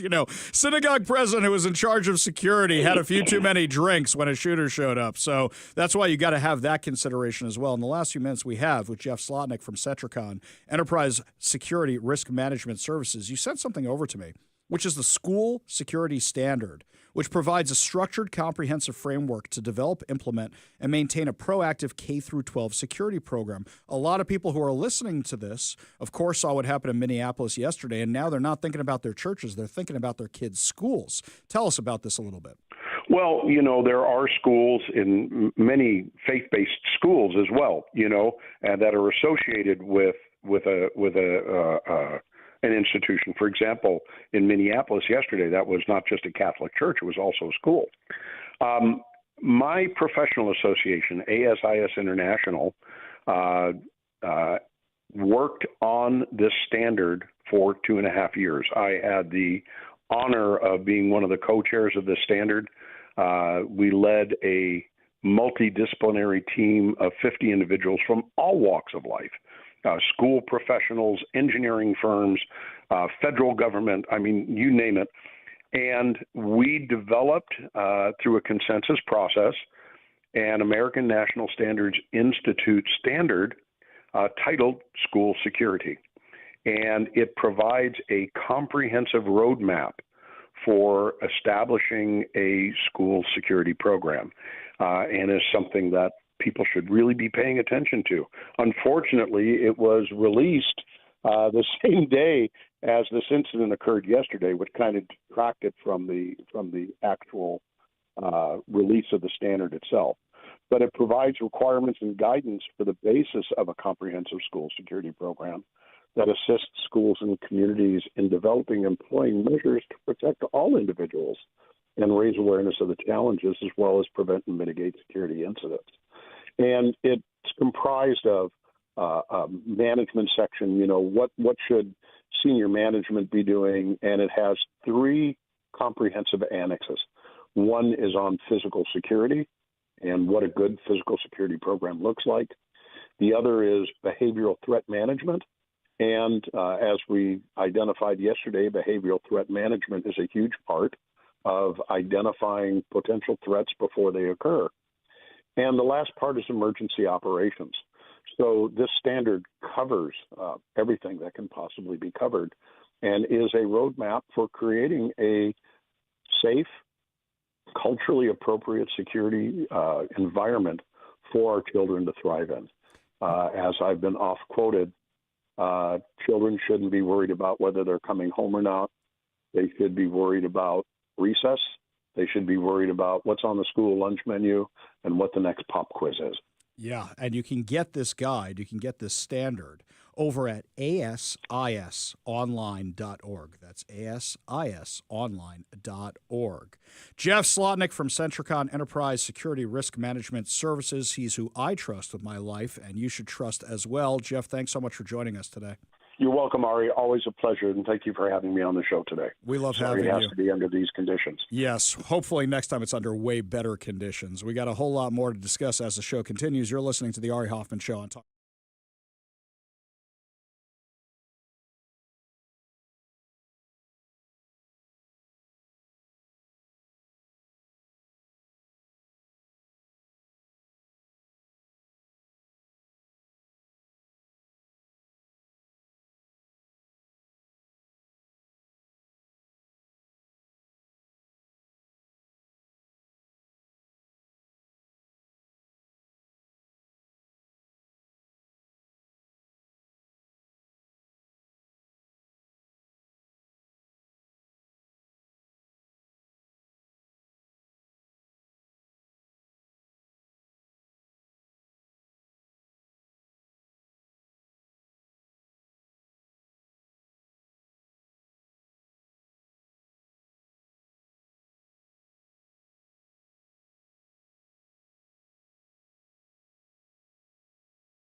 Welcome back to the Ari Hoffman Show. Just a reminder, coming up at 5:45, your chance to win tickets to the Washington State Fair, plus a $50 Daniel's Broiler gift card. Yet another reason. Always keep your radio tuned to 570 KVI.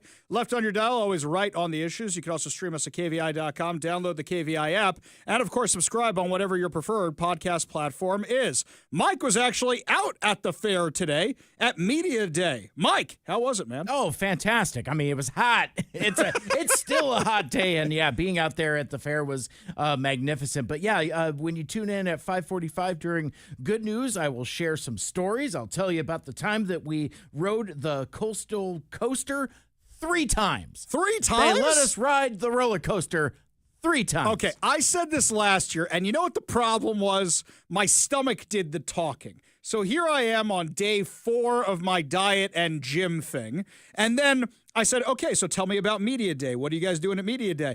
And you're like, oh, it's a lot of food type stuff. And I'm like, well, I can't eat the food, 1, because it ain't kosher, and 2, because I'm dieting, even if there was kosher stuff. And I completely forgot about the rides. Completely forgot about that. And last year I said, wait, I want to go to Media Day. There's a DeLorean, and there's this. That was last year. They don't have it this year. But you got to go on the rides, and also, okay, next year, we have to remember this. Rides. Want to go to Media Day. This is my own fault. I'm not blaming Mike. This is my fault. But yeah, be listening at 5:45 for your chance to win tickets and to hear Mike's stories from the fair of what you can expect this year. Also, don't forget, we're going to be at the fair on Military Mondays throughout the run of the fair. Mike's going to be there certain days. We're going to be there together certain days. I'm going to be there other days. But we will make sure to get that to you. And don't forget, if you have the time, volunteer for the Washington State Republicans. Not the Washington State, the Pierce County Republicans. Pierce County Republicans. Them too. They're all Republicans because they need your help at the booth because they are so behind the 8 ball with all the stuff that happened. Make sure you step up and you volunteer for the Republicans and come see us at the KVI booth on Military Mondays during the run of the fair. This one here, John in Lakewood was responding to our interview with Jess Slotnick, the security expert. And just a reminder for everybody. So you heard from the guy who does the assessments of security. At 5:15, you're going to hear from the guy who does the on-the-ground security, the guy who actually runs one of these security companies, because I want to give you guys the best view I possibly can of all of this. So John in Lakewood is responding. He said, I thought the Hasidim, the Hasidic Jews, he means, in the jewelry district had superb security. Emulate that. We do, John. We do. If you've ever been down to the Diamond District in New York, you do not get into those places unless they want you in those places. Man trap doors, buzzers, you name it. The whole spiel, as we might say. Yesterday during this time, we told you the story about how President Trump was floating the idea of letting in 600,000 Chinese students on student visas. And everybody went bonkers. Everybody went ballistic. But the one good thing about President Trump, if you don't like him at all, is that he's really good at sticking and moving, bobbing and weaving. So he'll float an idea, and if it doesn't work out, he'll change direction. You know how many politicians never do that? They go, nope, my way or the highway, I'm sticking to it. I know how to do this, and I'm going to do this. Look at Bruce Harrell. Look at Bob Ferguson. Look at any of these guys.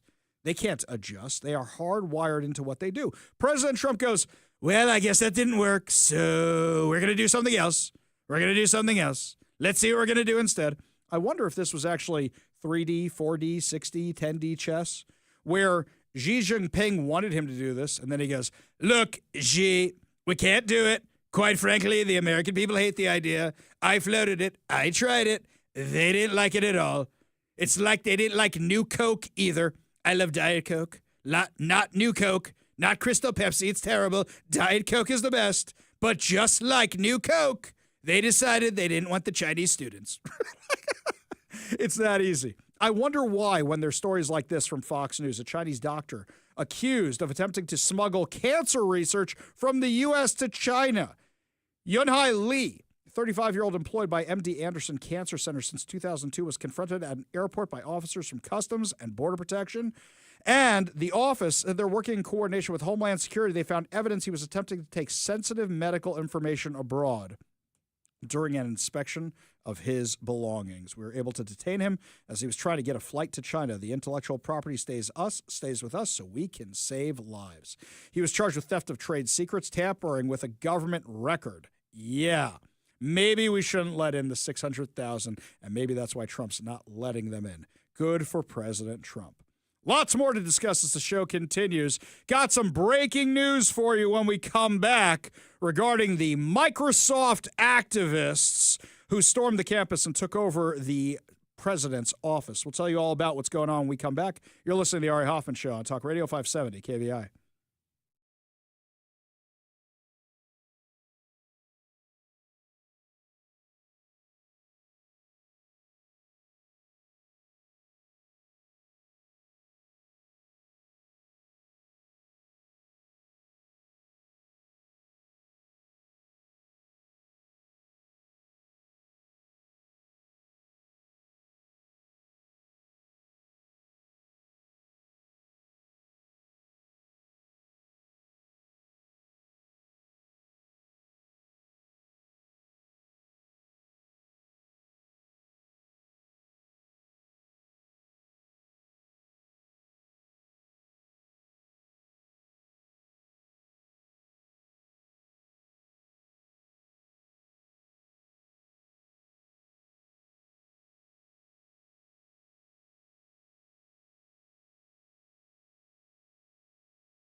Welcome to the Ari Hoffman Show on Talk Radio 570 KVI, your home for the politically homeless, streaming live at KVI.com and the KVI app.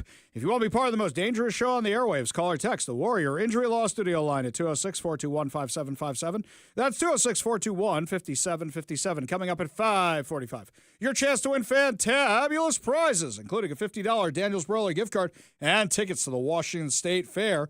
But before we get to any of that, as you just heard from KVI News at the top of the hour, transgender Minneapolis shooter spoke of murdering filthy Zionist Jews and spewed other anti-Semitic bile in a twisted manifesto before he opened fire at a Catholic school Wednesday morning, killing 2 children.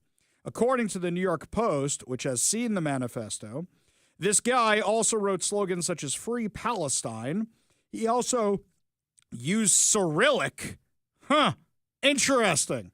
And you had YouTube clips showing diary pages that were posted online in his now deleted channel. Isn't this fascinating? Because you remember under the last president, we never saw these manifestos? You remember in these last police chiefs, like the one who's now in Seattle, Sean Barnes? You know, we never saw any of this kind of stuff. He was present at that last big school shooting, and he said he didn't want to release the manifesto because it might be hurtful or sensitive or something like that to the shooter's family.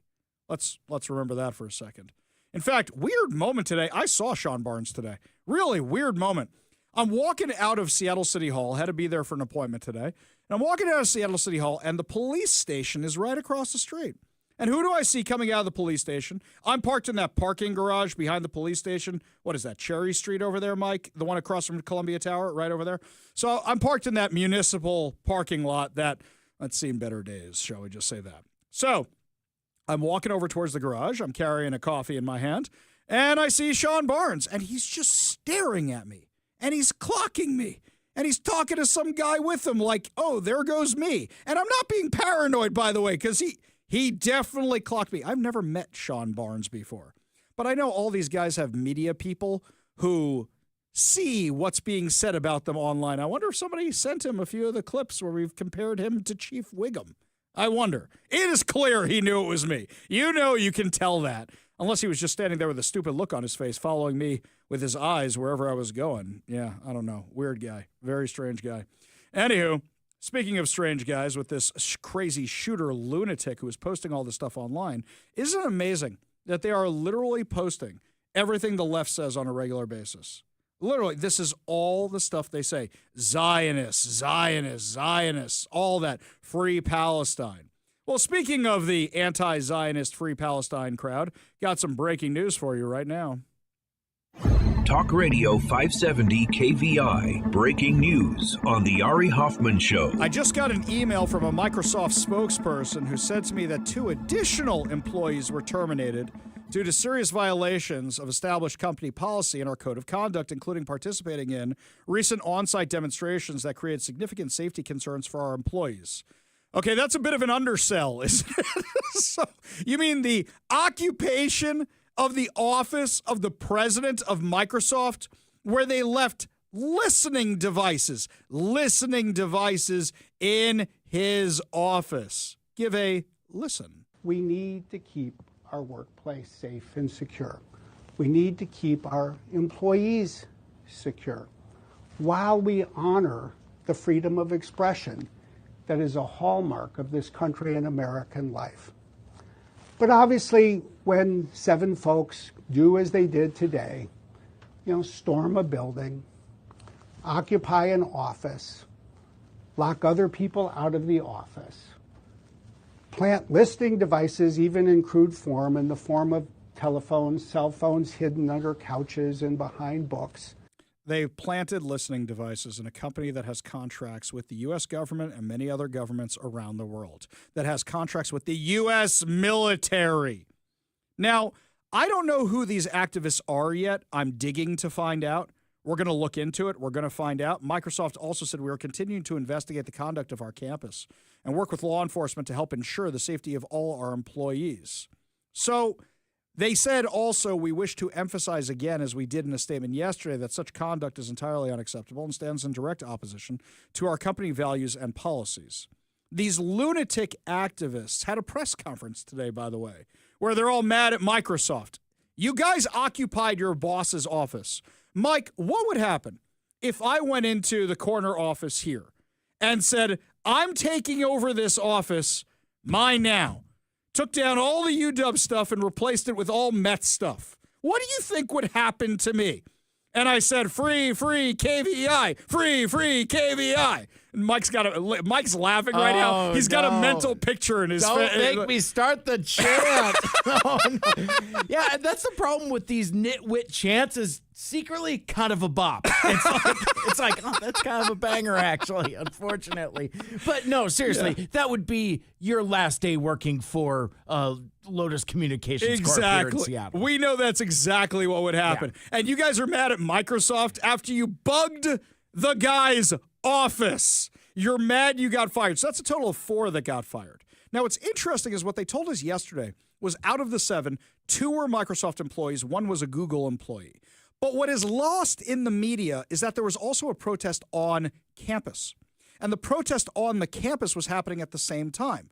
Now, I wonder if Microsoft realized something else. So these idiot activists, they get mad at us for doxing, right, Mike? You dox somebody. Well, we didn't know what their names were. But the idiot activists put their names out on Instagram. And that's how we found out who got fired. They doxed their own people, you morons. So now we know who they are. Also, they're posting all these videos where you can figure out who they are just from their pictures alone, which means they wanted to be caught. 2 of their employees fired yesterday, Ricky Famelli and Anna Haddle, for breaking into the office. Now, here's something interesting. Haddle, this woman, Anna Haddle, was arrested when Antifa caused over $1 million in damage to the UW engineering building in May. She was also arrested last week during the violent vandalism of the Microsoft campus. My question is, why did Microsoft give her 3 strikes and she was out? She was arrested for vandalizing tech equipment at an engineering building at UW. And she was arrested for vandalizing their campus just a few days before. What is it, 3 strikes and you're out at Microsoft? Is that how it works? Let's remember, they hired a bunch of activists to work for this tech company. They are kind of a victim of their own DEI insanity. So now 2 more have been fired. We don't know who they are yet. I have some guesses. But the question is, are these other employees who vandalized the campus last week? Are there employees who were part of the protest just the other day? Who are the people who got fired? Because let's not forget, these radicals showed up at the homes of Microsoft executives via kayak on Lake Washington. We take an oath upon ourselves for the days, weeks, months, years, and decades to come to remember their lives, honor their memories, and fight for a world where our mothers would have still been living with us in dignity. Our martyrs would still be living with us in dignity? You mean the terrorists? Is that what you're talking about? Somebody gave me an idea. I think it was my son, actually. he said, Dad, you should really take the boat out and you should hang a giant American flag and a giant Israeli flag, and you should go behind them the next time they go out and blast the national anthem and blast the Israeli national anthem and just watch them lose their minds. What are they going to do? They're going to catch me in my boat when they're rowing their little kayaks? Oh, that would be so much fun. Oh, do you think I should do it? Give me a call or a text at 206-421-5757. That's 206-421-5757. That would be viral content. No, wait, hang on. American flag, Israeli flag, Trump flag. That's what we do. That's what we do. That's how we roll. Oh, I hope they're back on Lake Washington. That would just be a lot of fun, don't you think? Meanwhile, Democrats keep doubling down on dumb. Should we support America's strongest ally in the region? Should we support democracy, or should we support a terrorist organization? Gee, which one is it? Well, at their little convention they've been having the past few days, apparently they had a big fight over whether or not they should have a ceasefire resolution, whether or not they should even back Israel's right to exist. Yes, These are your Democrats. Here's DNC Chair Ken Martin trying to have a measure that Israel has a right to exist, and the activists say no. Today I introduced a resolution, Resolution 3, which was focused on finding common ground in our party on a very heartbreaking humanitarian issue. And it's aligned with our party platform. This crisis in Gaza is urgent, and my resolution is focused on that humanitarian crisis and makes it clear that it must be addressed as the emergency that it is. Now, I know that there are some who are interested in making changes today. But as we've seen, there's divide in our party on this issue. This is a moment that calls for shared dialogue. It calls for shared advocacy. And that's why I've decided today, at this moment, listening to the testimony and listening to people in our party, to withdraw my amendment and resolution to allow us to move forward in a conversation on this as a party. So he withdrew the resolution on Israel's right to exist. That's your Democrat Party. Steve Witkoff, who's Trump's foreign negotiator, shall we call him, is U.S. ambassador to kind of everybody. Chief negotiator. He's got a bunch of titles. Steve Witkoff was at that cabinet meeting they had the other day. And Steve Witkoff was talking about what's actually going on in Gaza because humanitarian aid is there. It's being delivered by the U.S. and by Israel. So what the hell is everybody talking about with this humanitarian crisis? Mr. President, working for this government, for you, is the greatest honor of my life. I tell it to everybody, and I really do feel that way, and I thank you because it's a privilege to go out there and represent you in your humanitarian effort, in your goals of solving conflicts all over the world. I think there were actually more than 7 conflicts that you've put to bed in the last 8 months. And I hear these. I travel all over the world. In Hostage Square, they talk about you reverentially. It's really quite amazing. I sometimes wish that I had a cam recorder with me and I could put you right there as I listen to it. I was in Gaza, the first American diplomat, on your behalf, and as we delivered food and aid pursuant to your new aid initiative, pushed forth by your great Secretary of State, Marco Rubio, who it is a privilege for me to work alongside. The people were applauding you. The signs were up. I mean, these are people who I just don't think you get the proper credit for it all. We are negotiating multiple entries into the Abraham Peace Accords because of your vision. Azerbaijan, all these different conflicts that we're out there on your behalf on, these are people who have never really seen the world change in this way. Peace through strength really, really works. Russia, Ukraine, Iran, Israel, Hamas, we're having meetings all this week on all 3 of those conflicts, and we hope to settle them before the end of this year. Your team is nothing short of incredible. And there's only one thing I wish for, that noble committee finally gets its act together and realizes that you are the single finest candidate since this Nobel Award was ever talked about to receive that reward. Beyond your success is game-changing out in the world today. And I hope everybody one day wakes up and realizes that. You know what's fascinating? He talks about all the successes on the world stage. All these influencers are going into Gaza and showing everybody how all the aid is sitting there. Do you know why the left keeps pushing there's no aid and people are starving? It's not just because they're supporting a terrorist organization. It's because they can't give Trump the win. Hamas was stealing the aid. Trump found a way to bypass Hamas and get the aid directly to the Palestinians. And they don't want to give him the win. Not at all. John in Auburn asks, Ari, other news outlets have said the shooter's gun had Trump's name on it. Yeah, John, we mentioned that yesterday. It said kill Trump. It said all these awful things. It was pretty awful. It had Trump's name quite a few times, shall we say. It said a lot of things on there. It's like, you're going to need a bigger gun for all of your messaging. Well, what's funny is he did. He had 3. Those are 3 different guns. That's what it was. Right. Yeah. Yeah, I don't want to make a joke about it's got so much extra paint and writing. It's like it's a thing that the firearm actually worked. But I'm not gonna say that. But it's just so heavily modified with graffiti. It's I mean, the gun collector in me is just like, come on, man. What that firearm do to you? Come on, man. Also, I have a question. So my kids, when their door is closed at night, I occasionally pop in. I don't knock. I just go in and I go, wonder what's happening in here. Hey, Mom, Dad, you never walked in on the gun collection? Those are really big guns, and that took a lot of time to graffiti all that stuff on there. You never noticed it once and said, wonder what he's writing on there. Or is this part of the, oh, well, just give him his space because he's trans?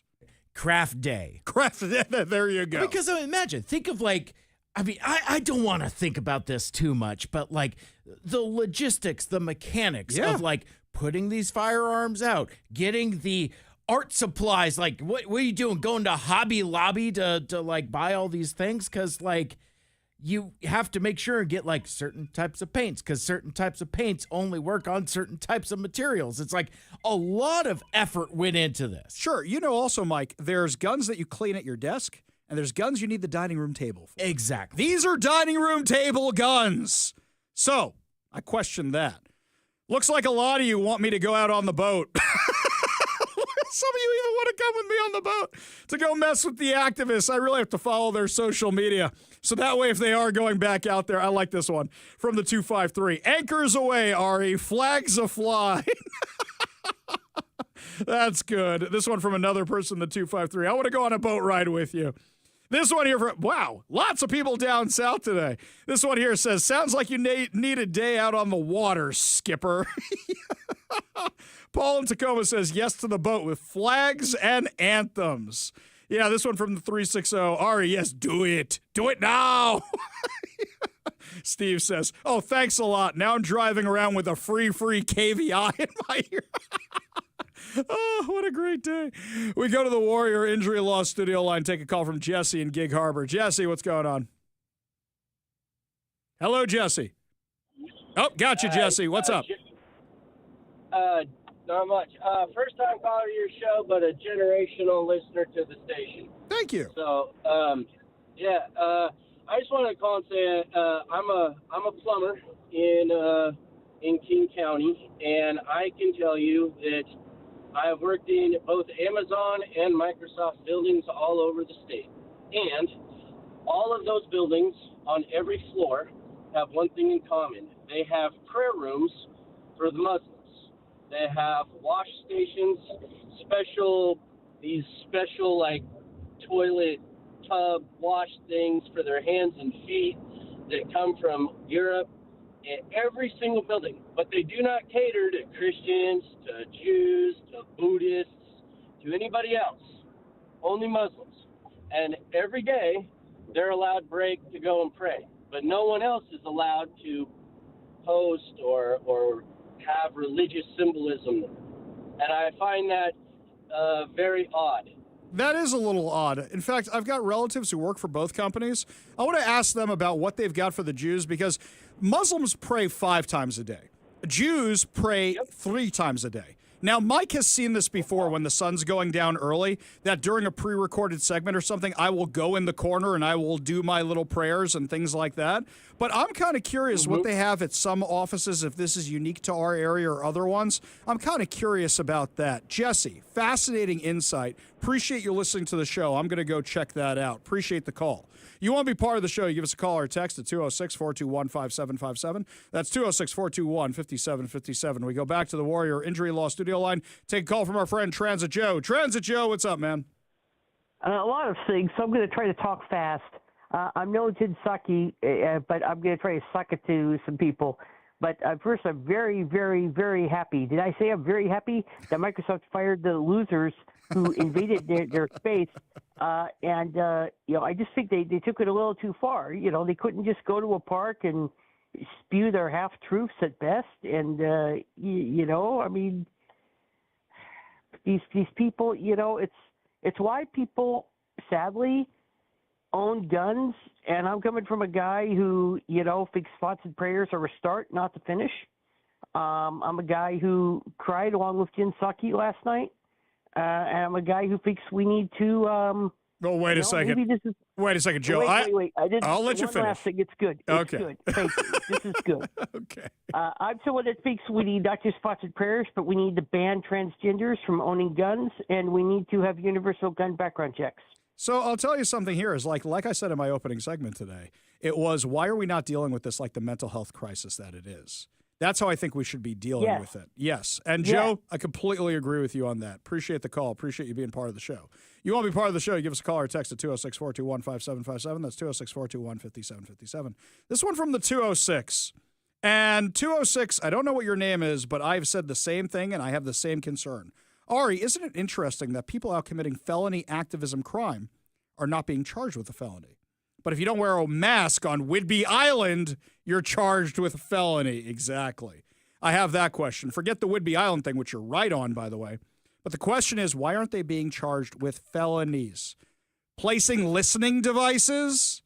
Trapping people? Keeping people out of their offices? These are things that should be charged, and they should be charged federally as well, because Microsoft has federal contracts.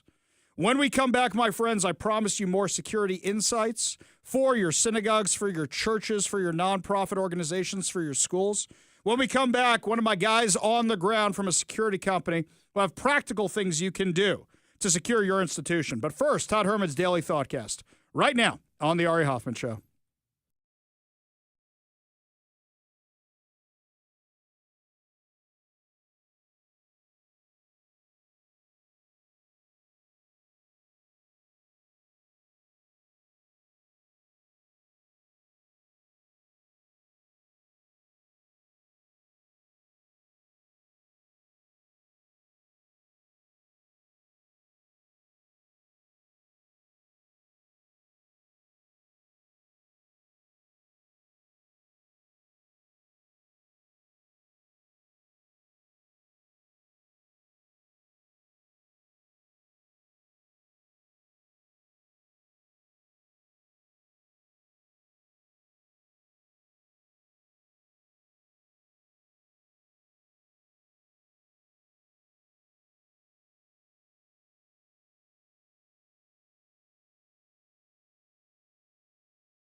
in light of the shooting in Minneapolis, yesterday we did a whole discussion about how churches need to get security and how you need to be more like synagogues, which are fortresses. So I decided to go to the best in the business in our Seattle area because a lot of you said, well, do we rent security guards? What do we do? And not all security companies are the same. So I contacted the best. Joining us now on the Warrior Injury Law studio line from Adaptive Threat Solutions, my friend, Drew McKellips. Thanks so much for being with us today, buddy. How you doing, Ari? Thanks for having me on. Such a pleasure. Now, you do security for all kinds of institutions. For people who are just starting out with this, what would you recommend they start with? Security guards, locked doors, fences? Some of the stuff can be expensive. Yeah, a lot of it can be expensive. Access control is huge. If you read in the third page of this manifesto, he had a hard time getting in. And so access control, if you can't afford much, I would start there and then harden off of that. Not everybody can afford armed security, and not all communities are built like that. So I would start there. Cameras and training with a lot of the staff is huge. So what you mean by access control is basically who cannot come into your building. Are the doors wide open? Are the doors locked? Like something I talk about all the time is a lot of public schools in our area, the doors are wide open. Anybody can go. They have multiple buildings all over the campus, and you don't even know what's going on there. So what you're saying is the first step, access control, limit who can and cannot come in, or at least be watching who can or cannot come in. Yeah, they call it the rings of security, and you have different. You start with the parking lot, and then you go to the access to the front doors, and even a lot of the soft security spots are recess areas or where the kids play, and that's literally mentioned in his manifesto. Also, he was trying to figure out they want fish in a barrel, as many casualties as possible with no resistance. So if you think like that, then you just work backwards off of it. So what you're saying is this could have been a lot worse, but he realized he couldn't get in the building. He could only get through a window that was possibly open, and that's why he did it the way he did it. Absolutely. And he wanted to do it during Christmas, but because of the parents, he was afraid that some of the parents would be armed. And during pickup and drop off, he was afraid they were going to be armed also. So these people, a lot of them they have mental issues, but they're also scared of a lot. That's why they end their own lives. They planned it ahead of time. They don't want resistance. As soon as they get met with resistance, they end up usually taking their own lives or giving up right away. Now, I know that I've used you guys for security guards many, many times, and sometimes it's just somebody drives by who looks a little suspicious, and then they see you guys standing out there, and all of a sudden they go, not worth it. Would you say that somebody standing outside watching is the number one deterrent, or is there something else that might be? Absolutely. That is probably one of the best deterrents, and we obviously studied tons of this in a lot of different cases and manifestos, and a lot of them they all say that they don't. If people are outside looking vigilant, if there's armed guards, that's nobody wants to go there. It's very, very, very uncommon for them to go where there's a hard target like that. And Ari, I remember we got contacted by the FBI with that guy that was supposed to take you out, and he saw us and took off. Yeah, that's right. How can I forget? Yeah. There was a guy that literally had a hit out on you, and he saw us and turned around. So that's the best route to go, but not everybody can afford that. Right. How could I forget when people want to kill me? We're talking with Drew McKellips from Adaptive Threat Solutions, a company I have trusted my life to on many, many occasions, which is why I'm telling all you guys to talk to them. Yeah, we both locked eye. I remember looking right at you. You saw him too, and it was, oh man, I can't believe this is normal now. But yeah, all just because he doesn't like me, doesn't like my religion, doesn't like my politics, doesn't like any of that kind of stuff. Oh, people are so much fun here in our area. All right, so let's go through this. The first thing is access control, what you said, if somebody's on a budget. The second thing is if they have a little bit more budget, would be the armed security guards out front, or at the very least, somebody from the congregation who's standing outside who looks intimidating. Then level 3 after that, is it an alarm? Is it a camera? Because cameras kind of become useful afterwards. What would you say for somebody who's escalating up in this and layering security? What would be the next thing to add? So something that's common with these is they do a lot of recon, and like this individual went to the auto zone because of anything else was too close. Mm-hmm. A lot of times they do recon. Something that cameras are good for, like you just said, they are usually used for the investigation afterwards. But if you have a vigilant staff, you see something that's not normal, like your community, which is great, perfect at this. As soon as they see something that's not right, we can review the camera and then be more vigilant after that. So cameras do have their place. They're not perfect. They don't stop everything, but everything, all the security layers put together makes a recipe for a good security plan. Yeah, and you guys have been very helpful with that. Now, the other question I get a lot is regarding people carrying at these institutions. And something I caution people about, even though I'm a big Second Amendment guy, is you don't want people who don't know what they're doing. In fact, after October 7th, we had a bunch of trainings where you said, I don't want to get shot by you guys. I remember that very clearly. So what would you recommend for that? Lots and lots of training, like we did with you guys. Because one of the firearms rules is knowing your target and what's beyond. You could be trying to take out the bad guy and have you don't know what your backdrop is. It could be the congregation. It could be a neighborhood. There's a lot of responsibility, and you own every round that you have. And we train, you know how we train very extensively for this stuff. But there's a lot of responsibility and liability that goes with that. So if you do have anybody carrying something, make sure they know what they're doing, get the right kind of training, and throw themselves into higher stress situations like competition shooting. That it's the closest thing you can do to being under stress while shooting a firearm, and you have muzzle awareness. All those, we can go for hours about that, but just be real careful. I highly recommend it, just as long as they have the training. And that was one thing also this individual was afraid of, was an armed parent. Gotcha. So I will say this again for everybody. Drew is somebody I've trusted my life to. I still trust my life to. And if you need some security help, his company, nobody is better than them. And no, they are not a sponsor of the show or anything else like this. I'm just speaking from pure experience. That's Drew McKellips from Adaptive Threat Solutions. Thank you so much for being with us today, buddy, trying to help out all these churches that may need some extra security. Yeah. I appreciate you, Ari, and everybody stay safe out there. All right, man. You take care now. Got a whole lot more to discuss as the show continues. You're listening to The Ari Hoffman Show on Talk Radio 570 KVI.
Welcome back to the Ari Hoffman Show. Just a reminder, coming up at 5:45, your chance to win fantabulous prizes, including a $50 Daniel's Broiler gift card and tickets to the Washington State Fair. Yet another reason. Always keep your radio tuned to 570 KVI. Left on your dial, always right on the issues. You can also stream us at KVI.com, download the KVI app, and, of course, subscribe on whatever the podcast platform is. Before we do our next topic, this was completely unprepared, but before we do our next topic, I want to thank all of you who reached out yesterday and said, how can I protect my church? How can I protect my synagogue? How can I protect my kid's school? Because it gives me strength. It gives me hope. It gives me that when you guys, it's not just about politics. When we're helping people, when we're doing what we can to help people, which is why we like doing Wishes in Flight, which is why we like doing all these other things. When we're helping people, it really makes us feel good, but also makes us feel like we're having a difference. You know, I can scream and yell about candidates and politics and stuff, but when you guys send us those kind of messages, it really means a lot. And what I'm going to do is I'm going to take all the interviews on security we did today. I'll put them into an article. I'll put it up on KVI.com.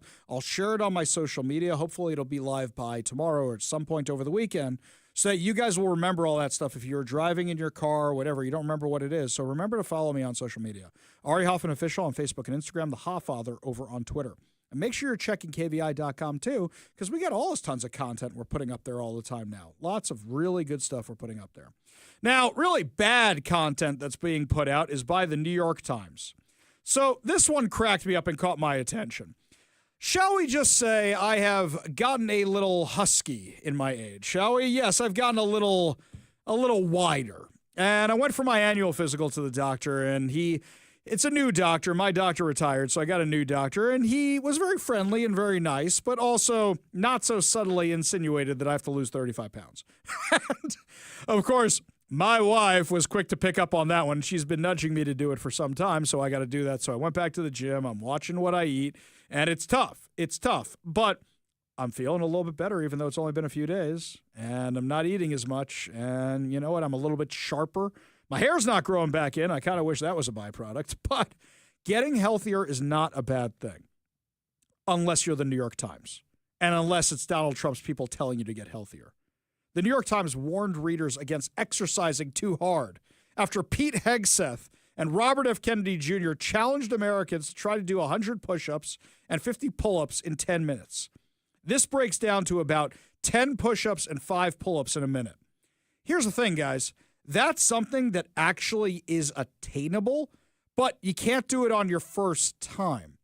I wonder if the New York Times is doing this just because they want content, just because they hate the Trump administration so much, or is it a combination of both? Look, I wish I could do that. The other day, you know how humbling it was when the buddy I'm working out with, who's in really good shape, he's just pounding out those push-ups, and I'm like, oh, one. Like, it's hard. And I remember when I used to just bang off the push-ups, no problem whatsoever. And then we go over to the pull-up bar, right?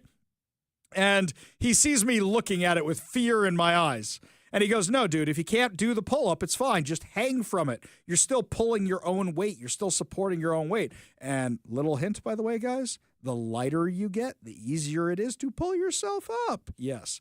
So I wish I could do that kind of stuff. I'm just not there yet. It's going to take time. It doesn't happen instantly. But the article cites expert opinions on the matter, saying fitness experts caution against jumping into a difficult routine suggested by Robert F. Kennedy Jr. and Pete Hegseth. Getting healthy, it's going to kill us all. It'll kill us all. The pair dubbed it the Pete and Bobby Challenge, and videos on the routine were widely shared on social media. The article from the corporate news outlet was mocked online, with many pointing out that the Times was suggesting that pushing yourself during exercise is not a good thing, though the outlet advocated for just that in 2014. In the 2014 article, the Times said, for fitness, push yourself. What are we doing here, guys? What are we doing? I mean, come on. You know what they say? When you feel like you've had enough in exercising, do a smidgen more. Don't hurt yourself. Do a smidgen more.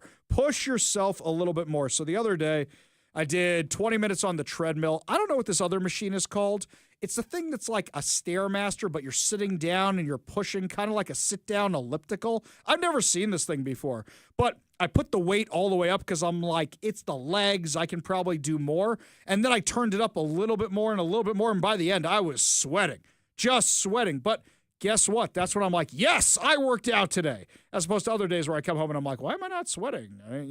So that's me doing it right. Push yourself a little bit more. I promise I will not become one of those fitness freaks lecturing everybody about fitness on air. That's not what I'm going to do. We got enough people around here that do that. But at the same time, getting a little bit healthier, that's a good thing. And let's be real. How many of us packed on the pounds during COVID? How many of us stopped taking care of ourselves during COVID? How many of us stopped taking care of lots of things during COVID?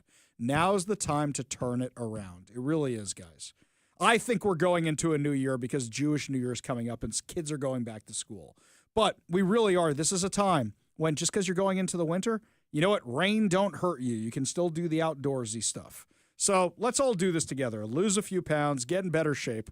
And if I can do the challenge, you know what? My goal is by the end of the year, I want to be able to do the Bobby and Pete challenge.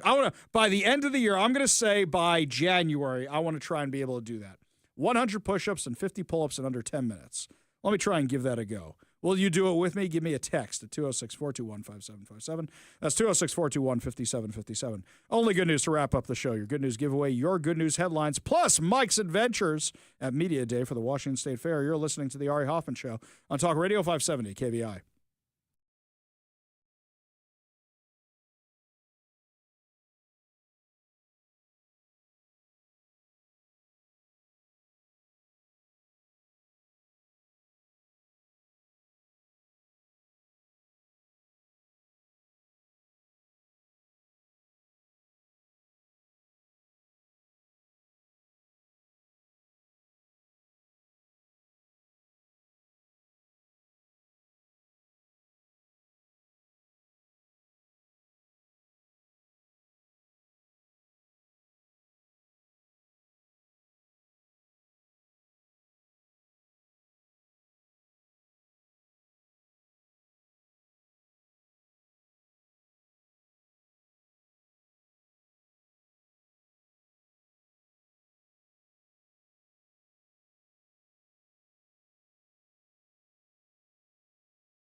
It is time to feel good as we wrap up another amazing episode of the Ari Hoffman Show right here on Talk Radio 570 KVI. And before we get to our good news giveaway, Mike was down at the Washington State Fair today, their media day, where they show everybody the new food and what other new attractions are going to be at the fair this year. And he always comes back with good stories. Mike, what'd you see this year? Oh, man. Well, first of all, it was hot. Oh, man, Yeah.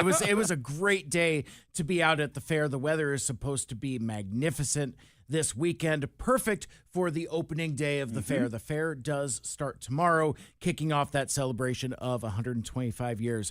I've been to Media Day a number of times, and I enjoy it more each time. There's like this core group of us from various outlets. You got a couple TV stations, you got other radio stations, and we're all kind of there for the same thing. So we're like in the People Mover tram together, and it's actually a great lot of fun. But basically, Ari, you typically ask, like, what's new at the fair? What's new at the fair is basically all of the classic favorites. This is a celebration of 125 years, heritage, tradition, all of that. So instead of putting us on like a fancy new ride or something, exhibiting something new, they took us to the roller coaster, the old wooden roller coaster. I love that thing. They let us ride this thing 3 times. That's awesome. Like, we went and we were like, woo! It's like you might want to take your sunglasses off. Woo! Story about that roller coaster. Sure, I sure. forgot about this one. So one time I'm on the roller coaster. It was Jonah, my son, his first time on a roller coaster. And he's sitting next to me, and the idiot in front of us has out his cell phone. And he's holding it like this on the ride in front of him, like, subscribe, and share. And I see it starting to come loose in the hand. So the paranoid dad that I am, I'm tracking the phone. Now I'm not enjoying the ride anymore because of the moron in front of me. And he loses it, and it comes flying backwards. And I, like Batman, like Spider-Man, throw my hand out, and it bounces off my hand. And it goes flying off into wherever. It hurt like hell, I'm by sure the way. it did. Hurt a lot. And afterwards, I just stormed off because the guy's like, where's my phone? Not, sorry, I almost killed you and your kid. Yeah, no. That would have impacted right in Jonah's face. Crazy stuff. Yeah. Wow. Big dad moment for you. Yeah. So then I won't tell you about the video that Riley from Promotions took of me and Zach on the roller coaster. Had a firm grip on it though, and secured with a hair tie as well. There you go. I've since shared that on my stories on Instagram. Zach posted that there.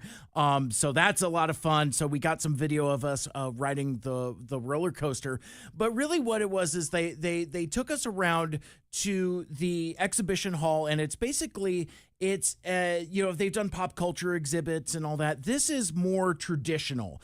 This is about the exhibit is called Our Food, Our Farms, Our Washington, and it's all about basically how our local agriculture here in Washington doesn't just feed the country, but feeds the entire world. Amazing. There's a cool mural of like all these different like food stuffs from like different countries that are put out in like a big map, like, Oreos from South Korea and things like that, all from products and commodities that come from right here in Washington. So it's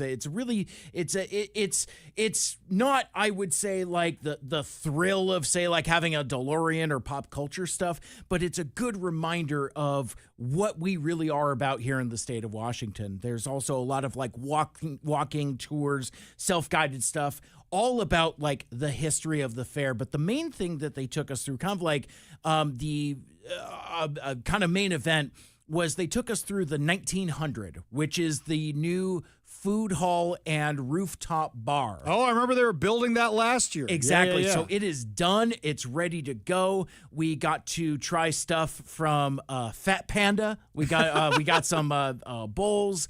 They had, we didn't get a chance to try the corn dogs from the pier, but we got stuff from Dough Sweet Treats. Like, you like birthday cake flavored elephant ears with cream cheese frosting on there? That'll got you covered. They got spumoni soaked donuts. A lot of sweet treats, not as much savory stuff as I would have liked. Sure. Because like I came home just like on a sugar buzz, but like the rooftop bar is just awesome, and we got to sample some beer as well. I'll throw that out there. I have an idea. Yeah. Do they charge admission to go to the top of the rooftop bar, or Nope. it's just buy the beer? Nope, you just walk up there. What day are you and I both going to be at the fair? On Monday the 8th. Monday the 8th. Mhm. What do you say the last hour of the fair? We'll check and see if they're open at this time. What do you just say we do listener beers up on the roof there? Sure. Because we're going to be there anyway for Military Monday. And Yeah. we just say like the last hour, or we'll give a specific time. Hey, we're over at the bar. I think that could be a lot of fun. Sure. Well, we'll check it out. All right. We'll workshop that. We'll Yeah. talk about it, and then we'll get back to everybody here. So tomorrow, Zach will be joining us. Zach from the Morning Ride. He's got some video and some audio of like us on the roller coaster, and some cringeworthy audio of us doing the beer tasting as well. So we'll have all that for you tomorrow, as well as some of the other adventures we had. But I saw somebody post on Facebook, like, incidentally, the fair put out a video, and we're all in it. They filmed it while we were there. So there's like me and Zach and Riley on the roller coaster, and we're just that's walking funny. around. Yeah. I didn't notice it, but like, some knucklehead posted like, well, I heard that the Washington State Republican Party was banned. And I commented, I'm like, no, you heard that incorrectly. Mm-hmm. The Pierce County GOP will be in the Showplex as usual. So, Exactly. So yeah, bad gas travels fast in a small town, I suppose, but nobody's being banned. I am pro fair, so we're excited to continue our partnership with the Washington State Fair, and you should go check it out. You should be there. We'll be there. We'll give you the details of when we're all going to be there. It's going to be a lot of fun. Before I forget, your chance to win fantabulous prizes. Today we're giving away a $50 Daniels Broiler gift card, a copy of 7 Steps to a Successful Retirement by Brian Evans of Madrona Financial, and 4 tickets to the Washington State Fair. All you have to do in order to win these fantabulous prizes, be caller number 10 at 206-421-5757.